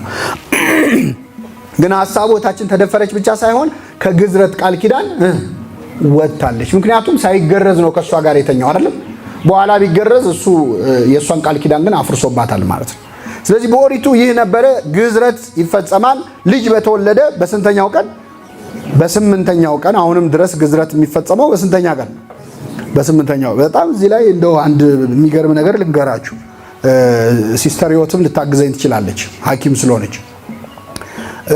ተፈጥሯችን ላይ ሐኪሞቹ የሚሉት ነገር አለ፣ አሁን ሳይንስ የደረሰበት ማለት ነው። ሰውነታችን ውስጥ ፕሮትሮምቢን እና ቫይታሚን ኬ የሚባሉ ንጥረ ነገሮች አሉ። ሐኪሞች አላችሁ እዚህ መሃል ካላችሁ ብታግዙ። ቫይታሚን ኬ እና ፕሮትሮምቢን የትኛው እንደሆነ የምታታብኛል። እኔ ያው ቄስ መሆኔን አትርሱ።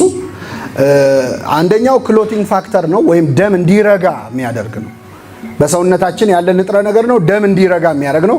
አንደኛው ደግሞ ህመም መቋቋም እንድንችል የሚያደርግ ንጥረ ነገር ነው፣ ቫይታሚን ኬ እና ፕሮትሮምቢን። አንድ ሕፃን ልጅ ተወልዶ ይገርማቸዋል።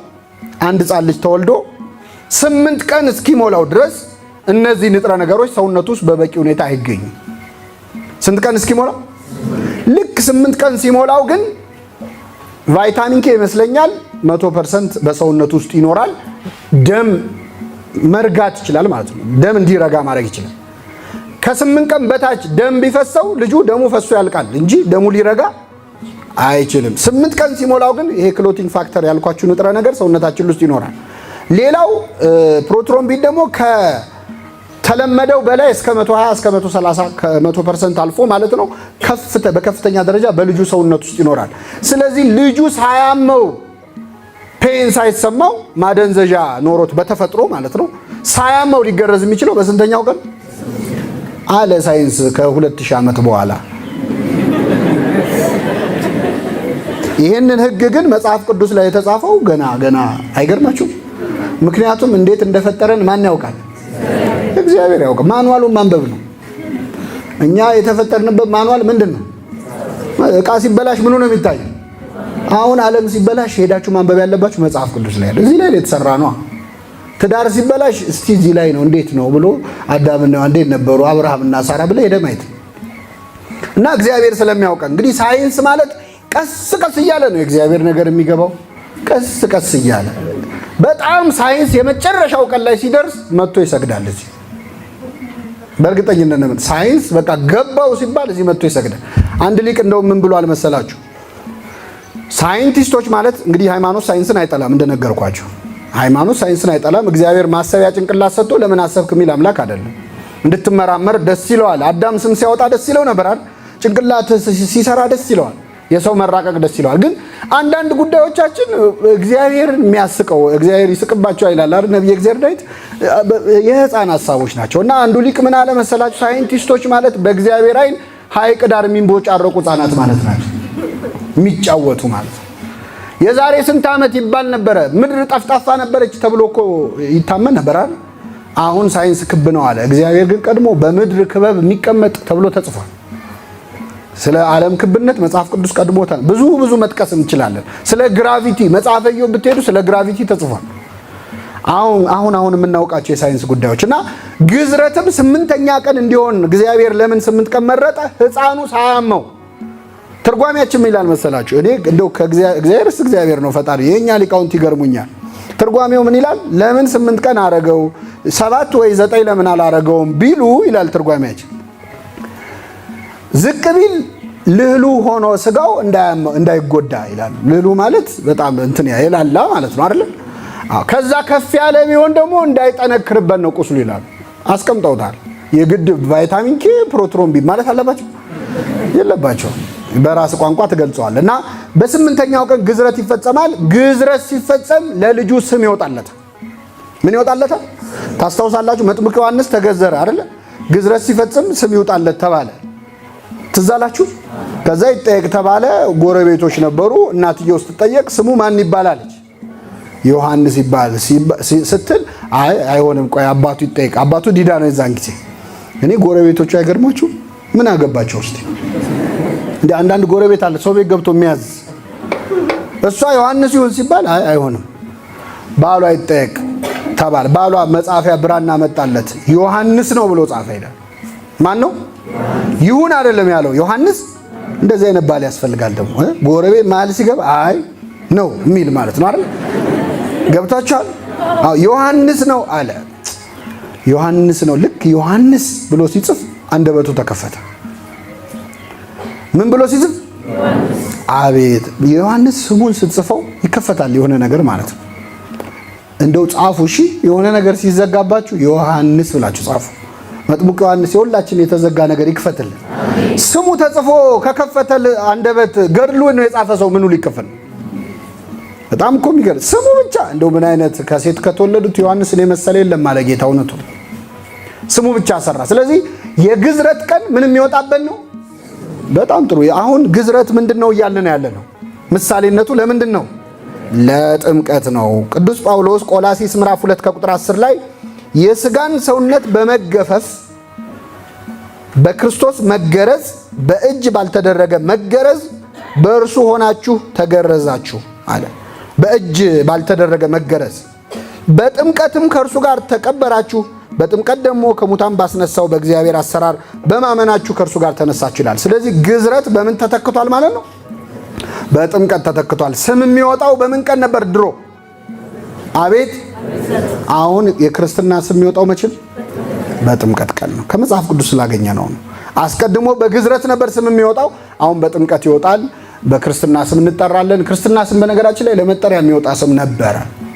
በቤተክርስቲያን ታሪክ በኋላ ከነ ዮዲት ከነ ግራኝ አህመድ ወረራ ወዲህ ክርስትና ሲቀዛቀዝ የመጣ ነው እንጂ ክርስትና ስም ማለት ስም ማለት ነው እንጂ ይሄ የቤት የትምህርት ቤት ምናምን ብላ ቤተክርስቲያን ሁለት ስም አታወጣም ነበር። እንዲህ በረጅም ገብረ ምናምን ተክለ ምናምን ብቻ አይደለም። ለምሳሌ ሄኖክ ተብሎ ክርስትና ስም ሊወጣ ይችላል። ዳንኤል ተብሎ ሊወጣ ይችላል። መጠሪያ ስም መሆን ይችላል ከቅዱሳን ስም ሆኖ ማለት ነው። እና ክርስትና ስም መጠሪያ ስም ነበረ ለረጅም ዓመታት። አሁን ነው እኛ መተን ለቁልምጫ ይመቻል የሚለው ስለሚያሳስበን ማለት ነው። ስናወጣ ዋናው እሱ አይደል የሚያሳስበው? ለቁልምጫ ይሆናል ወይ ልጆቹ ትምህርት ቤት ሲማሩ ጓደኞቻቸው ሲጠሯቸው በሚል መስፈርት ስለምናወጣ ነው። እና ክርስትና ስም በግዝረት የሚወጣበት ምክንያት ይሄ ነው። አንድ ከኦሪት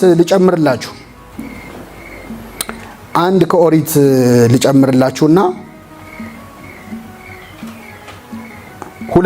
ዘጸአት 14:29 ዘጸአት 14:29 የምታውቁት ታሪክ ነው፣ ግን በጥምቀት አይና አይታችሁት ስለማታውቁ ነው ማነሳላችሁ። እስራኤላውያን በግብጽ ባርነት እንግዲህ እንደምታውቁት 430 ዘመን በጣም ተሰቃይተው መከራይተው ኖረዋል አይደል? እና በግብጽ ባርነት ሲሰቃዩ ከኖሩ በኋላ እግዚአብሔር ከዚያ ባርነት ነፃ ሊያወጣቸው ሙሴን አስነሳ። በብዙ መቅሰፍትና በብዙ ታምራት ፈርዖንና ሰራዊቱ እሺ እንዲሉ አደረገ። እስራኤል ከግብጽ ወጡ። በመጨረሻ በሞተ በኩር ምክንያት ደንግጦ ፈርዖን ውጡልኝ ሂዱልኝ ብሎ ጠየቀ። እና ሲጠይቅ ዘጸአት ስንት ነው ያልኳችሁ?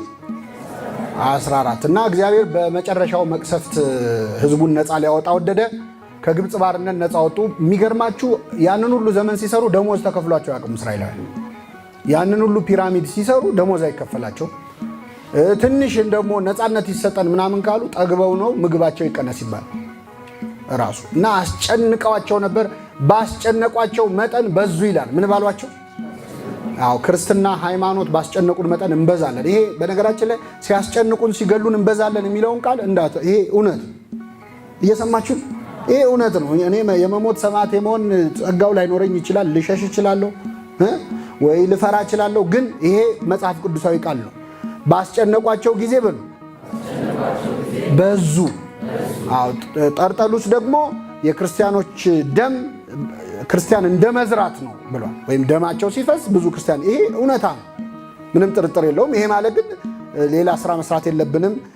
ቤተክርስቲያን በራሷ መንገድ ደግሞ ዘመኑን የሚዋጅ አገልግሎ ማገልገል የለባትም ማለት አይደል። ግን ይሄን እውነት ኮምፕሮማይዝ ማድረግ የለባችሁም። ሰማዕትነት ሞኝነት ሆኖ አያውቅም። ጊዮርጊስ ሞኝ ሆኖ ነው ሰማዕት ሆኖ አይደለም። እዚህ ጊዮርጊስ እያልክ እየዘመርክ በአንተ ሲመጣ ሞኝነት ነው ካልክ በጊዮርጊስ ሰማዕትነት ራሱ አታምንም ማለት። እና እስራኤል ከግብጽ ባርነት ወጡ። እየወጡ እያለ ኤርትራ ባህር ላይ ደረሱ። ፈርዖን ከለቀቃቸው በኋላ ቆጨው። እንዴት ይህንን ሁሉ ሰው ለቃለሁ ብሎ ወታደሮቹን ሁሉ ሰራዊቱን ሁሉ አሰልፎ መጣ ማለት ነው። ከዛ ከኋላ የፈርዖንና ሰራዊቱ በሰረገላ ይመጣሉ። ከፊት የኤርትራ ባህር ተንጣሏል። 500 ሺህ የእስራኤል ሕዝብ ደግሞ መሃል ላይ አለ። ሙሴ ላይ አፈጠጡበት። ልታስገድለን እዚህ በባህር ልታስጨርሰን ነው ወይ ያወጣን ከግብፅ ባርነት መልሰን ብለው ጮሁበት። ሕዝቡ ሲጮሁ ሙሴ ግን ዝም አለ። እግዚአብሔርም ሙሴን አናገረው። ለምን ትጮህብኛለህ አለው ይላል። ለምን አልጮህም እኮ ሙሴ ግን ሙሴ አፉ ዝም ብሎ ውስጡ ምን እያለ ነው? እየጮኸ። የልብ ጩኸት ይሰማዋል እግዚአብሔር። እና ዛሬ የምታዩዋቸውን እስራኤላውያንን ከእንግዲህ ወዲህ አታዩዋቸውም ብለህ ነገራቸው። ባህሩን በትሩን አንሳ ባህሩን ምታው አለው። እንደታዘዘው መታው። የኤርትራ ባህር ለሁለት ምን አለ? ተከፈለ፣ የብስ ሆነ። ተሻገሩ። እስራኤላውያን በሙሉ ተሻገሩ። ብርሃን ቅዱስ ሚካኤል ነው እንግዲህ ከኋላ ከፊት እየተከተለ እስራኤልን ሲመራ የነበረው። አዘገያቸው ፈርዖንና ሰራዊቱን። ህዝቡ በደንብ ከራቀ ባህሩ መሃል ከደረሰ በኋላ መንገዱን ሲለቅላቸው ሲያዩ ባህሩ ግድግዳ ሆኖ እስራኤል እያለፉ ነው። እንድረስባቸው ብለው ሮጡ። ይሄን ነበር መመለስ የነበረባቸው አይደል? አዎ ሲደፍንብ እኮ ነው እንዴ። ባህር ተከፍሎ የሚሻገሩ ከሆነ የአምላካቸው ኃይል አለው ብሎ ሰው መመለስ የለበትም። ፈርዖንና ሰራዊቱ ግን ዘለው ገቡ። በዛ በኤርትራ ባህር ወይም በታላቁ ባህር በቀይ ባህር የምንለው ያው ቀለሙ ቀይ ስለሚሆን ነው። ሌላ ታሪክ የለው። ኤርትራ ማለት ቀይ ማለት ነው በግሪክሽ። ሌላ ኤርትራ ፖለቲካ አታርጉት። እና በዛ ባህር ላይ ተሻገሩ። መሃል ላይ ፈርዖንና ሰራዊቱ ሰጠሙ። ፈርዖን እግዚአብሔር ማን ነው ብሎ ነበረ። እግዚአብሔር ማን መሆኑን አስተዋወቀው አላስተዋወቀው? እኔ ነኝ ላየህም ብሎ የባህሩ የየብሱ አምላክ ፈጣሪ እኔ ነኝ አለ። በዛ የተሻገሩት መሻገር የጥምቀት ምሳሌ ነው። ፈርዖን ማን ነው? ሙሴ ይዞ በምንድን ነው የመታው? በበትር ነው የመታው። ዛሬ አሐዱ አብ ቅዱስ ብለው ካህኑ በመስቀል ውሃውን ምን ይሉታል? ይባርኩታል። ምስጢረ ጥምቀት ይፈጸምልናል። ወደ እግዚአብሔር መንግሥት በጥምቀት እንሻገራለን። ይህንን ቅዱስ ጳውሎስ አንደኛ ቆሮንቶስ ምዕራፍ 1 ከቁጥር 18 አባቶቻችን ሁሉ ከደመና በታች ነበሩ ይላል። መልአኩ ከላይ በደመና ይጋርዳቸው ነበር። ሁሉም በባህር መካከል ተሻገሩ። ሁሉም ሙሴን ይተባበሩ ዘንድ በደመናና በባህር ተጠመቁ ይላል። በደመናና በባህር ተጠመቁ። ደመናው የመንፈስ ቅዱስ የክብረ እግዚአብሔር፣ ባህሩ የውሃ ነው። ከውሃና ከመንፈስ ተጠምቀን የእግዚአብሔር ልጅነት ማግኘታችን ነው። አንድ የመጨረሻ ከኦሪት ልንገራችሁና የቀሩትን ተመልክተን እናጠቃልላለን። አልደከማችሁም? እስቲ አንድ የተነሱ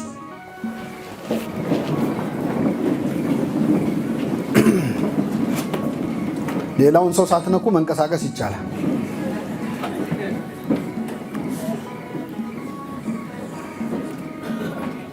እሺ፣ አረፍ አረፍ።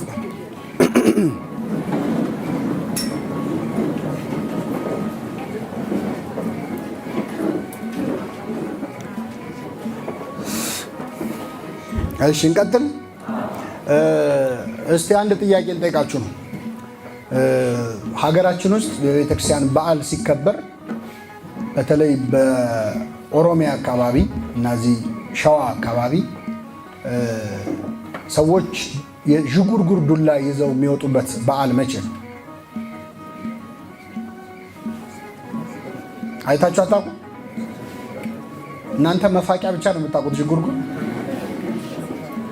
ዥንጉርጉር ዱላ ይዘው አይታችሁ አታውቁ? ለጥምቀት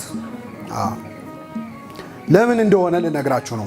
ኦሪት ዘፍጥረት ምዕራፍ 30 ነው። ሙሉ ቤታችሁ ስትገቡ ታነቡታላችሁ። እኔ ልንገራችሁ ሐሳቡ።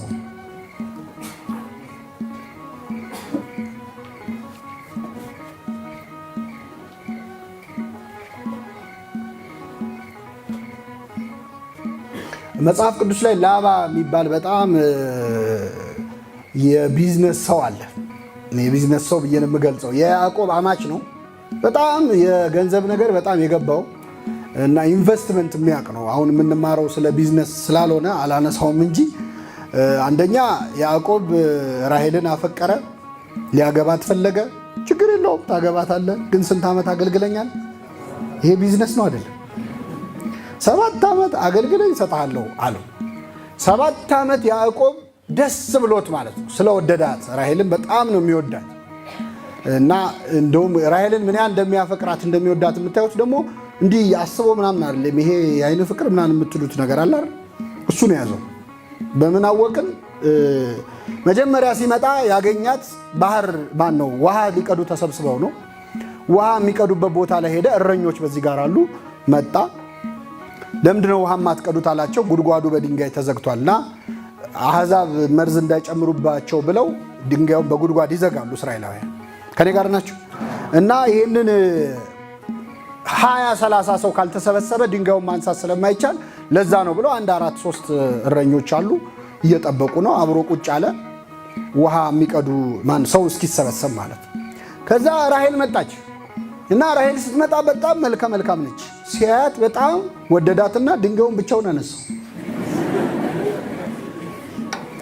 ለስንት የሚነሳው ሴት የላከው ምን አይልም ድንጋይ ከብደው እና እንደዚህ ነው ገና ሲጀመር። ስለዚህ ለራሔል ብሎ ስንት ዓመት ተገዛ? 7 ዓመት።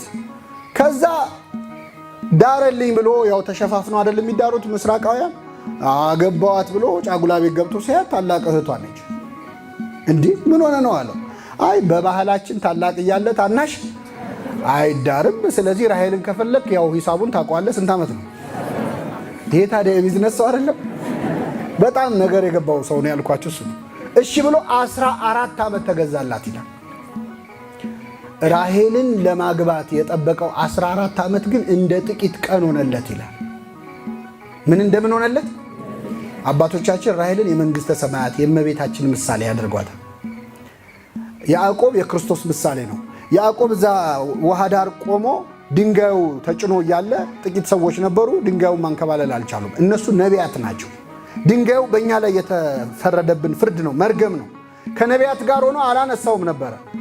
ውበቷ ቅድስናዋ የሚማርክ ወላዲተ አምላክ ንጉሥ ውበትሽን ወዷል የተባለች እመቤታችን ስትመጣ የሁላችንን መርገም አነሳው ይላሉ። በረከታቸው ይደርብ። ሁለተኛ የመንግስተ ሰማያት ምሳሌ ነች። መንግስተ ሰማያትን በትክክል ጣዕሟ ቢገባ እዚህ ዓለም ላይ የምትቀበለው መከራ እንደ ጥቂት ቀን ይሆንልሃል። ምንም አይመስልም። ራሔልን ጥበቃ ከሆነ ማለት መንግስተ ሰማያትን ለማግኘት ከሆነ የዚህ ዓለም መከራ ትንሽ ነው። ቅዱሳኑ ይገርማቸዋል።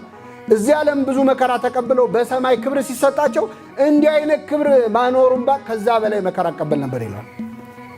ያንስባቸዋል። ለዚህ ነው እንዴ ለዚህ ደስታ ለዚህ እረፍት ከዚህስ በላይ ሰማዕት ብሆን ኧረ ተመልሼ በሞትኩ የሚያሰኝ ሰላም ያለ ማየት ያብቃን እግዚአብሔር።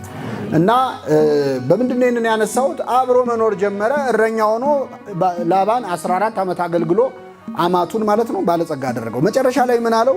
እኔ ደግሞ ለቤቴ የምሰራው መቼ ነው አለ። እኔ ደግሞ ለቤቴ እስከዛሬ የሰራው ለአንተ ቤት ነው። አሁን ደግሞ እኔ ለቤቴ እንድሰራ ፍቀድልኝ እና በጎች ከምጠብቃቸው ድርሻዬን ስጠኝ ብሎ ላባን ጠየቀው። ላባም በዓይን ፊት ሞገስ ማገኝ በሆን ከዚሁ ተቀመጥ፣ ከኔ ጋር ብትኖር ደስ ይለኛል። ግን ከሄድክ በአንተ ምክንያት እግዚአብሔር እንደባረከኝ ተመልክቻለሁና አብረኝ ብትኖር ደስ ይለኛል። አለዚያ ግን ደሞዝህን ንገረኝ፣ እርሱን ሰጥሃለሁ። ስንት ልክፈልህ አለ ላባ። እርሱም እንዴት እንዳገለገልኩ ከብቶችን እንዴት እንደጠበቅኩልህ አንተ ታውቃለህ። ከኔ መምጣት በፊት የነበረ ጥቂት ነበረ፣ ዛሬም እጅግ በዛ። ወደ አንተ በመምጣቴም እግዚአብሔር ባረከ። አሁንም እኔ ደግሞ ለቤት የምሰራው መቼ ነው? እርሱም የምሰጥ ምንድን ነው አለው። ያዕቆብም ምንም አትስጠኝ፣ ይህን ነገር ብታደርግልኝ እንደገና በጎችህን አበላለሁ፣ ጠብቃለሁ። ዛሬ በመንጋዎች መካከል አልፋለሁ፣ በዚያም ከበጎች መካከል ዥንጉርጉርና ነጥብ ያለበት ነቁጣ ያለባቸውን ጥቁሩን በግ ሁሉ ከፍየሎች ነቁጣና ዥንጉርጉር ያለበትን ለያለው፣ እነሱ ደሞዜ ይሁኑ አለ። እየሰማችን ከበጎቹ መሃል ምን የሆኑትን እነሱን ልውሰድ፣ በቃ እሱን ደሞዜ ያርግልኛል። ስለዚህ በፊትም ያለው ደሞዜን ለመመልከት በመጣ ጊዜ ወደፊት ጻድቅነቴ ይመሰክርልኛል። ከፍየሎች ዥንጉርጉርና ነቁጣ ከሌለበት ከበጎች ጥቁር ያልሆኑ ሁሉ ከነርሱ ቢገኝ እንደተሰረቀ ይቆጠርብኝ። እኔ የተዥጎረጎረውን ብቻ ልውሰድ፣ ደሞዝ ይሁንልኝ አለው። ላባም እነሆ እንደ ቃል ይሁን አለ። ተንኮለኛ ሰው ነው ብያቸዋለሁ አይደለ? ከዛ ምን አደረገ? በዚያን ቀን ከተባቶቹ ፍየሎች ሽመልመሌ መሳይና ነቁጣ ያለባቸውን ከእንስሶቹም ፍየሎች ዥንጉርጉርና ነቁጣ ያለባቸውን ነጭ ያለበትን ሁሉ ከበጎች መካከል ጥቁሩን በግ ሁሉ ለይቶ ለልጆቹ ሰጣቸው። ለማን ላለመስጠት ማለት ነው? ለያዕቆብ ላለመስጠት ለቃቀመና ይሄን ልውሰዱ በሉ ብሎ። ይሄ ታዲያ ኃይለኛ የቢዝነስ ሰው ነው ያልኩት እውነት ነው እውነት አይደል? ምንም ገንዘብ ማውጣት መክፈል አይፈልግም። ለልጆቹ ሰጣቸው። በእርሱና በያዕቆብ መካከል የ3 ቀን መንገድ ያህል አራቃቸው ይላል። ያዕቆብ እንዳያገኛቸው ዥንጉርጉሮቹ የ3 ቀን መንገድ ውሰዱና ደብቋቸዋል። ያዕቆብም የቀሩትን የላባን በጎች ይጠብቅ ነበረ። ይህን ጊዜ እግዚአብሔር ባዘዘው መሰረት ያዕቆብ ምን አደረገ መሰላችሁ? የተፈጸመበትን በደል እግዚአብሔር አይቶ ምን አድርግ አለው? ዱላ አዘጋጅና በጣም ገና የተቀጠፈ ስለሆነ እንትኑ ልጡ በቀላሉ መላጥ የሚችል ማለት ነው አድርግና ልክ ለጥምቀት የሚያዘው ዱላ አይደል አለ አይደል? እሱን አሽጎርጉረው አለ። በደንብ አሽጎርጉረውና ውሃ መካከል አቁመው። ከብቶች የሚጠጡበት ገንዳ አለ እና እዛ ገንዳ መካከል ያን ዥንጉርጉር ዱላ አቁመው። ከዛ ያን ቀን የሚጠጡት እንስሳት ያንን ዥንጉርጉር እያዩ ይጠጣሉ፣ ይጎመጃሉ። እንግዲህ እግዚአብሔር ነው እያለ ያለ ይጎመጃሉ። ከዛ በኋላ በዚያን ቀን የሚጸንሱ እንስሳት ሁሉ የሚወልዱት ልጅ ምን ይሆናል? ዥንጉርጉር ይሆናል። አንዳንድ በእርግጥ በባህላችን የሆነ ክፉ ነገር ሲሆን ወላድ አትየው ይባላል። ታውቃላችሁ አለ የለም አለ። ጥሩ ነገር እንድታይ የጸነሰች ሴት ይታሰባል አይደል? ፕሪንት እንድታረግ እኮ ያን አይታ ነው። እኔ እንጃ መስሎኝ ብቻ ሐሳቡ ገብቷችኋል አይደል? ስለዚህ ያን ቀን ያንን ይዩ ዥንጉርጉሩን አለ። በማግስቱ ሲወለዱ በጣም ብዙ ዥንጉርጉሮች ተወለዱ ማለት ነው። ያንን ይዞ ወደ ሀገር ላባ እንዴት እንደሚቃጠል እኔ እርግጠኛ ነኝ። አልተጻፈም ግን ላባን ሳስበው ዥንጉርጉር ነገር ዱላ ሰርቶ በማግስቱ የሚያጠጣ ይመስለኛል ከጸባዩ አንጻር። ይህንን ለምን አነሳ ነው? አባቶቻችን ዥንጉርጉር ዱላ የሚይዙት በምን በዓል ጊዜ ነው? በጥምቀት በዓል ጊዜ ነው። በጥምቀት በዓል ጊዜ እንግዲህ ባህላችን ውስጥ ምን ያህል ሃይማኖት በጥልቀት እንደገባ እንድትረዱት። ያ ዱላ የሚወክለው አምላካችን መድኃኒታችን ኢየሱስ ክርስቶስን ነው። በባህር መካከል አልቆመም። ቆም ወተመሰሉ ሰብአይን አባግ አላባ ወማይ ለሃባባግ ዘዮም ወጥምቀት አባይ ትላለች ቤተክርስቲያናችን። የጥምቀት መዝሙርም ይዘመራል። ወተመሰሉ ሰብአይን የሚል መዝሙር ታውቃላችሁ? ወተመሰሉ ሰብአይን አባግ አላባ ወማይ ለሃበ አባግ ዘዮም ወጥምቀት አባይ። እንግዲህ የመልካ ሥላሴ ደራሲ ናቸው እንደዚህ የተራቀቁት። ምንድን ያሉት? ወተመሰሉ ሰብአይን አባግ አላባ ወማይ፣ ውሃውና የላባ በጎች እንደ ሰላይ እንደ አመልካች እንደ ጠቋሚ ሆኑ። ለምን? ለሃበ አባግ ዘዮም ወጥምቀት አባይ፣ ለዛሬዎቹ በጎችና ለዛሬቱ ታላቂቱ ጥምቀት ጠቋሚ ሰላይ አመልካች ሆኑ። እነማ? አባገ አላባ የላባ በጎችና ውሃው ምሳሌ ሆነዋል። ምን ማለት ነው? ውሃው የጥምቀት ምሳሌ ነው። ባህሩ ዳርቻ ላይ የቆመው አምላካችን መድኃኒታችን ኢየሱስ ክርስቶስ ነው በዥንጉርጉሩ ዱላ የተመሰለው። ሲጠጡ የነበሩት እንስሳት ደግሞ የቤተ ክርስቲያን ምሳሌ ናቸው። እየጎመጁ ያዩ ነበር አይደለ? ዥንጉርጉሩን ዱላ። ቅድስት ቤተ ክርስቲያን ባህር መካከል ቆሞ የተጠመቀውን ክርስቶስን በፍቅር በመጎምጀት ሆና ታየዋለች። ያንን እያዩ እሱን የሚመስሉ ልጆች እንደወለዱ ቅድስት ቤተ ክርስቲያንም ክርስቶስን የሚመስሉ ክርስቲያኖችን በጥምቀት ትወልዳለች ማለት ነው። በጥምቀት ትወልዳለች ማለት ነው። ስለዚህ በኦሪት ውስጥ በእነዚህ መልኩ ምስጢረ ጥምቀት ታይቷል። የጥምቀት ጥቅሞችንና ከጥምቀት የሚገኘው ምን እንደሆነና የጥምቀት ዕድሜ እንመልከትና ሌላውን ኖታችሁ ላይ ስለምታገኙት እናጠቃልላለን። አልደከማችሁም አይደለም? እንግዲህ በጥምቀት ምን ይገኛል? ኃጢአት በሚሰረይባት በአንዲት ጥምቀት እናምናለን ብለን ጸሎት ሃይማኖት ላይ ሰለስቱ ምዕት በ325 ዓመተ ምህረት እና ከዛም በኋላ በመጡ ጉባኤያት የሰሩት ጽድቀ ሃይማኖት ወይም ክሪድ የሚባለው ያስረዳናል። ስለዚህ በዛ ላይ እንደምናምነው ሐዋርያት በሰሯት በአንዲት ቅድስት ቤተክርስቲያን እናምናለን። ኃጢአት በሚሰረይባት በአንዲት ጥምቀት እናምናለን። የጥምቀት የመጀመሪያው ጥቅም የኃጢአት ስርየት ይገኛል። ለማ ነው ጥያቄው። ለማን ካላችሁ በ40 እና በ80 ቀን ለሚጠመቁ ሕፃናት አይደለም። ምክንያቱም ሕፃናት የሰሩት ምንም ኃጢአት የለም። መርገም ፍዳ ነበረባቸውና ሲጠመቁ ነው በመርገማቸው የሚወድቀው ብላ የኢትዮጵያ ኦርቶዶክስ ተዋሕዶ ቤተክርስቲያን አታምንም። የሰው ልጅ መርገምና ፍዳ የተወገደው በምን ላይ ነው? እዛ ላይ አብቅቷል። ስለዚህ አዋቂ ሆነው ለሚጠመቁ ሰዎች፣ ለንዑሰ ክርስቲያን በእድሜ ትልቅ ሆነው ለሚጠመቁ ሰዎች ጥምቀት የኃጢአት ስርየት ያሰጣል። ሁለተኛ የእግዚአብሔር ልጅነት ያሰጣል። የእግዚአብሔር ልጅነት ያሰጣል። ክርስቶስ ከውሃና ከመንፈስ ካልተወለደ በቀር ብሏል። ስለዚህ መወለድ ስለሆነ ጥምቀት የእግዚአብሔር ልጅ መባል የእግዚአብሔር ልጅ መሆንን ይሰጣል። ልጅ መባል ደግሞ ያለው ፕሪቪሌጅ ታውቁታላችሁ። ልጆች ከሆናችሁ ወራሾች ናችሁ ይላል አይደል? ስለዚህ መንግስተ ሰማያትን ለመውረስ ያበቃል። ካልተወለደ በቀር የእግዚአብሔር መንግስት ምን አይልም አይወርስም ስለሚል ስርየተ ኃጢአት ይገኝበታል። የጥምቀት ጥቅሞች ይሄ ናቸው። ጥምቀት የሚፈጸመው በውሃ ነው። በውሃ እና በውሃ ብቻ ነው። በውሃ ያደረገበት ምክንያት አስቀድሞ ውሃ ለመዓት ነበረ የወረደው የጥፋት ውሃ አይደለም። እግዚአብሔር ለምን አደረገው? ለምህረት ማዕረቱን በምህረት መመለሱን ሐዲስ ኪዳን ላይ መሆናችንን ለማሳይ። ሁለተኛ ውሃ በጣም አቬለብል ነው ለማንኛውም ሰው። ደሃውም የፈለገ ቢሆን ውሃ ሳይጠጣ ማደር ስለማይችል ውሃ ለሁሉም ይገኛል አይደል? ስለዚህ ለድሆች ቀላል ሲያደርግ አሁን ክርስቶስ በወተት ተጠመቁ ቢል ኖሮ ገንዘብ ያስፈልጋል አይደል? ስለዚህ ሀብታሙ ይጠመቃል። ምናልባት የተጠመቀበትን ደግሞ ድሃው ሊጠመቅበት ይሆናል። ስለዚህ ለሁሉ ቀላል አድርጎ በውሃ አጠመቀ። ውሃ ስትጠመቅ ያጠራሃል አይደል? ያጥብሃል። ጥምቀት የኃጢአት ስርየት እንደሚያሰጥም በዛው አምላካችን ለማሳየት በውሃ አደረገ። ውሃ በሌለበት አገር ግን ቢሆን አያድርገውና ጨርሶ ውሃ የሌለበት አገር ላይ ቢኮን ምንድነው ቤተክርስቲያናችን የምታደርገው? ኤር ባፕቲዝም ይባላል። አየር ላይ ያው አየር ውስጥ ውሃ አለ የለም? አለ የለም? አለ። ይሄንን አሁን ማድረግ አትችሉም ነግሬያችኋለሁ። ግን ቢሆን ለምሳሌ ስደት ላይ ብትሆን ቤተክርስቲያን ውሃ የማይገኝበት በረሃ ላይ ቢሆን መጠመቅ ያለበት ልጅ ቢኖር ስመ እግዚአብሔር ስመ ሥላሴ ጠርቶ ካህን እስካለ ድረስ ከፍ 3 ጊዜ ወደ ላይ ወደ ታች አድርጎ ማጥመቅ ይችላል። ቢታመም ወደ ቤተክርስቲያን መጥቶ መጠመቅ ባይችል ክሊኒካል ባፕቲዝም የሚባለው በቤቱ ሊጠመቅ ይችላል። ቤተክርስቲያን ለሰው ድነት በጣም ብዙ ርቀት ነው የምትሄደው። ለሰው ድነት ብዙ ርቀት ነው የምትሄደው። ስለዚህ ባለበት ቦታ ሄዳ ልታጠምቀው ልታቆርበው ትችላለች። ክርስቶስ እንዲህ ስላደረገ ለሕሙማን እስከ ቤታቸው ገብቶ ስለፈወሰ ሙት ስላስነሳ ማለት ነው። ስለዚህ እነዚህ ነገሮች ከጥምቀት ጋር የሚያያዙ ናቸው። ስርዓተ ጥምቀቱ መጽሐፈ ክርስትናው በውሃው ላይ ጸሎት ይደረጋል። ከቅዳሴ እኩል ነው። በነገራችን ላይ ይህንን በደንብ አስተውሉ። ክርስትና ቤት የሚፈጸመውና ቅዳሴ የሚቀደሰው እኩል ነው። ምንም የክብር ልዩነት የለውም። ሁለቱም 7ቱ ምስጢራት ቤተክርስቲያን ውስጥ አንዳንዱ እየተፈጸመ ነው። ጥምቀት መፈጸምና ቅዳሴ መቀደስ እኩል ነው። በዛ ክብር ነው ማየት ያለባችሁ።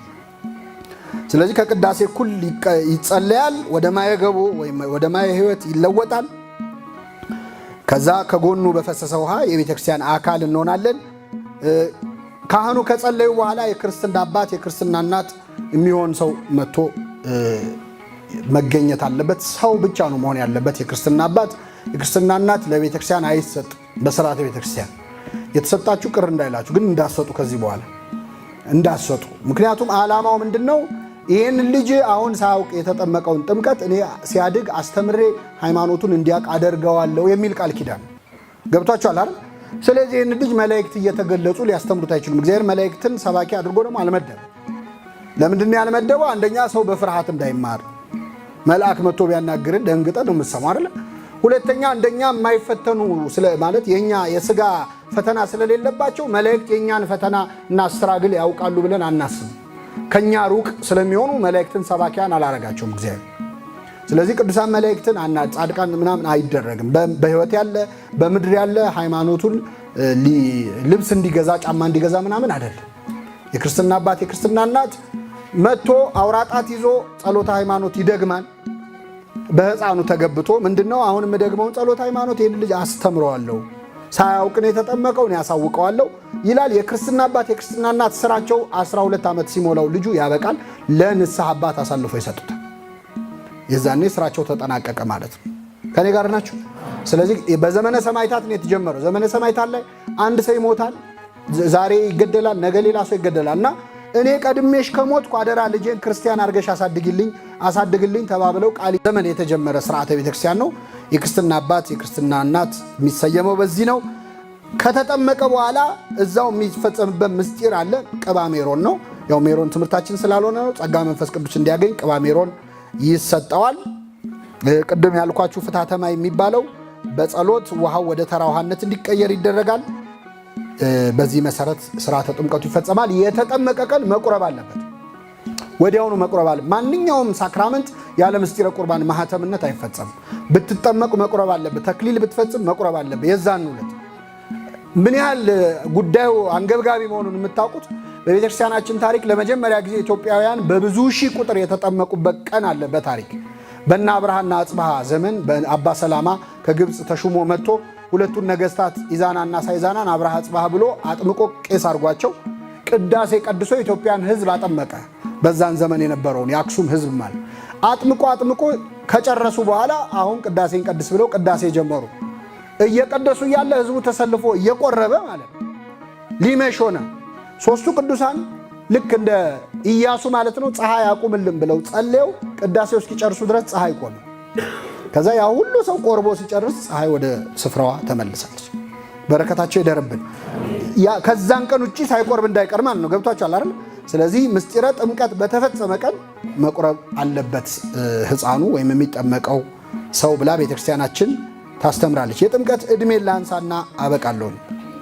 እንግዲህ መጠመቅ ከጥምቀት ዕድሜ በፊት ግን አንድ የጥምቀት አይነቶችን ላንሳና አልደከማችሁ ማለት የጥምቀት አይነቶች ጻፏቸው። በውሃ እንጠመቃለን።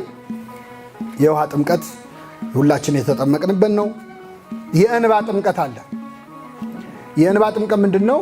ሰዎች በኃጢአት ሆነው በፍጹም ንስሐ አልቅሰው አንብተው ቢሞቱ አምነው በክርስቶስ ግን የጥምቀትን ስርዓት መፈጸም የሚችሉበት ሁኔታ ሳይኖር የንስሐ እንባ አፍስሰው የሞቱ ሰዎችን እንባቸው ጥምቀት ሆኖ እግዚአብሔር ተቀብሏቸዋል። በታሪክ የደም ጥምቀት አለ። አምነው ሰማዕታት ሆነው የሞቱ ሰዎች አሉ።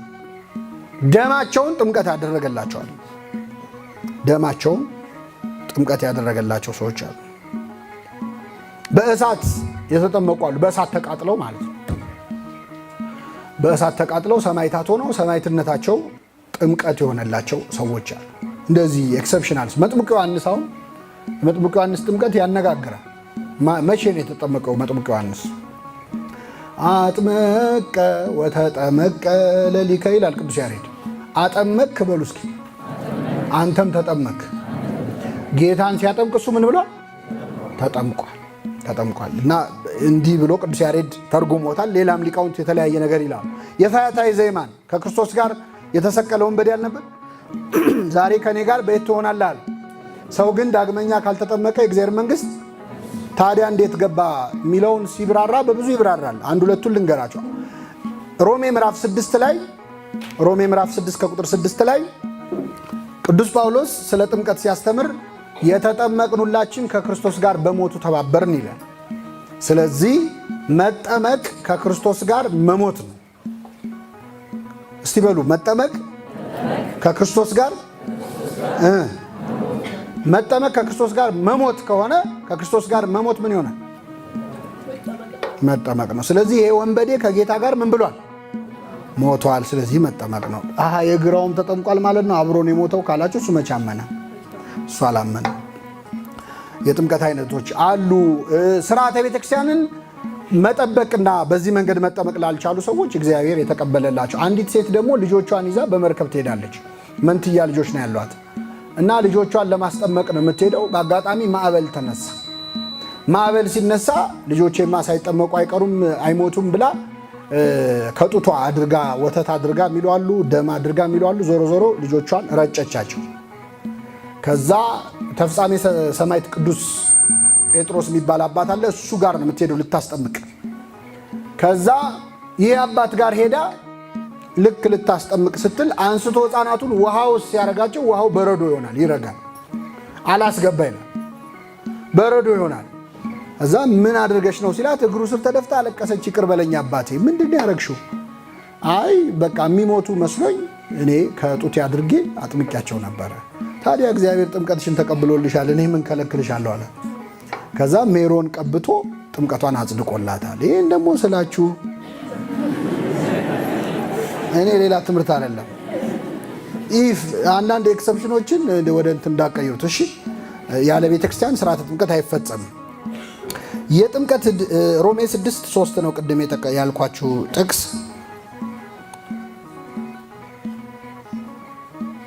የጥምቀት ዕድሜ እንመልከትና እናበቃለን። አንድ ክርስቲያን እንግዲህ ክርስቶስ ሲያስተምር ያመነ የተጠመቀ ያላመነ ግን፣ ስለዚህ ለጥምቀት እንደ ቅድመ ሁኔታ ያመነ ብሏል። ስለዚህ መጠመቅ ያለበት ምን ያለ ሰው ነው? ያመነ ሰው ነው አይደለም? ስለዚህ ለምንድን ነው የምታጠምቁት? በተለይ ኦርቶዶክስ ቤተክርስቲያን ሕፃናትን በ40 እና በ80 ቀን ታጠምቃለች አይደል? ከነ ምክንያቱ ዚኖት ላይ ተጽፎላቸዋል። ስለዚህ ሕፃን ሆነው አንዳንድ ሰዎች ሃይማኖት ሲቀይሩ እኔ ድሮ ሳይገባኝ እኔ የተጠመቅኩት ያመነን የሚለው አሁን ገብቶኝ ነው የምጠመቀው ብለው የሚጠመቁ ሰዎች አሉ። አንዳንዶች ደግሞ ልጄን እኔ አድጎ ሲገባው ነው ማስጠምቀው ማለት በደንብ አንደርስታንድ ሲያደርግ ነው የምጠምቀው ምናምን የሚሉ የሚፈላሰፉ ሰዎች አሉ። የኢትዮጵያ ኦርቶዶክስ ተዋሕዶ ቤተክርስቲያን፣ የካቶሊክ ቤተክርስቲያን፣ ምስራቅ ኦርቶዶክስ አብያተ ክርስቲያናት፣ አሁን ደግሞ ከፕሮቴስታንቶቹ የተወሰኑት የትኛው እንደሆነ ኤግዛክትሊ ስለማላቅ ስማቸውን ግን የሆኑት ቆጫቸው መሰለኝ ማጥመቅ ጀምረዋል። ሕፃናት ሀሳብ ቀይረው ማለት ነው። የዶክትሪናል ኢምፕሮቫይዜሽን ስላለ እነሱ ጋር በፊት የማያምኑትን አስበውበት ቀይረዋል። ጥሩ ነው። ብዙም ነገር እንዲቀይሩ እንጸልይላቸዋል። ግን ምንድነው ነው አንድ ሕፃን ልጅ ያመነ ካለ ክርስቶስ እንዴት ሳያምን ይጠመቃል? ይህንን እንመልከት። ክርስቶስ ስለ ጥምቀት ሲናገር ሌላ የተናገረበት ቦታ አለ። የማቴዎስ ወንጌል ምዕራፍ 28 ከቁጥር 19 ላይ ወእንዘ ታጠምቅዎሙ በሉ በስመ አብ ወወልድ በመንፈስ ቅዱስ፣ ሂዱና አሕዛብን በአብ በወልድ በመንፈስ ቅዱስ ስም እያጠመቃችኋቸው ያዘዝኳችሁን ሁሉ እያስተማራችኋቸው ደቀ መዛሙርቴ አድርጓቸው አለ። አሁን ጥቅሱን በደንብ አስተውላችሁ ስሙኝ። ሂዱና በሉ አሕዛብን በሥላሴ ስም እያጠመቃችኋቸው ያዘዝኳችሁን ሁሉ እያስተማራችኋቸው ደቀ መዛሙርቴ አድርጓቸው። ቅደም ተከተሉን እንመልከት። ሂዱና አሕዛብን በአብ በወልድ በመንፈስ ቅዱስም ምን እያላችሁ? አቤት። ከዛስ ያዘዝኳችሁን ሁሉ እያስተማራችኋቸው። የቱን የቀደሙ? ጥምቀቱን ያስቀደመው ክርስቶስ። አጥምቋቸው፣ ከዛ በኋላ ምን በሏቸው? አስተምሯቸው ነው ያለው። ስለዚህ በመሰረቱ ሰው የቴዎሎጂ ዲግሪ ሲይዝ አይደለም የሚመረቀው ማለት የሚጠመቀው። በደንብ በቃ ኦርቶዶክስን በደንብ ገብቶታል ተብሎ አይጠመቅም። አይ ሳይገባው እንዴት ይጠመቃል? ከገባው ነው የሚጠመቀው የሚሉ ሰዎች ለምሳሌ የአእምሮ ህመምተኞች አሉ የሉ?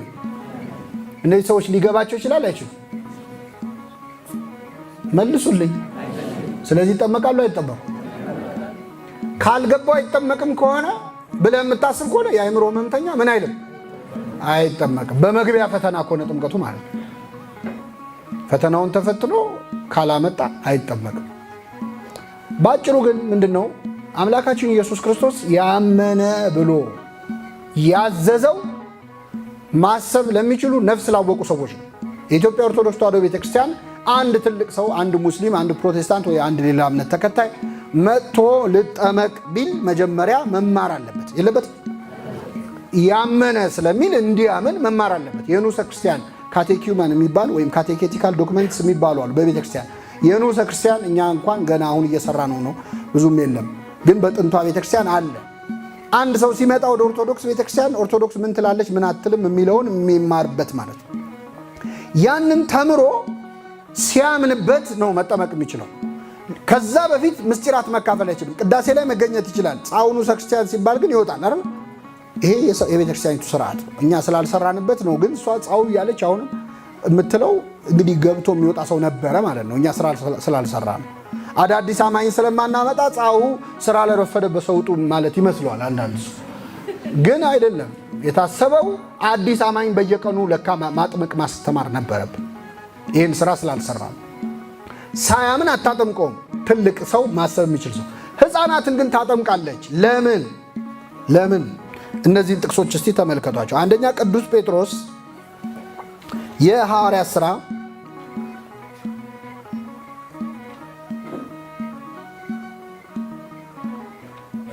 ምዕራፍ 3 ላይ ምዕራፍ 2 ይቅርታ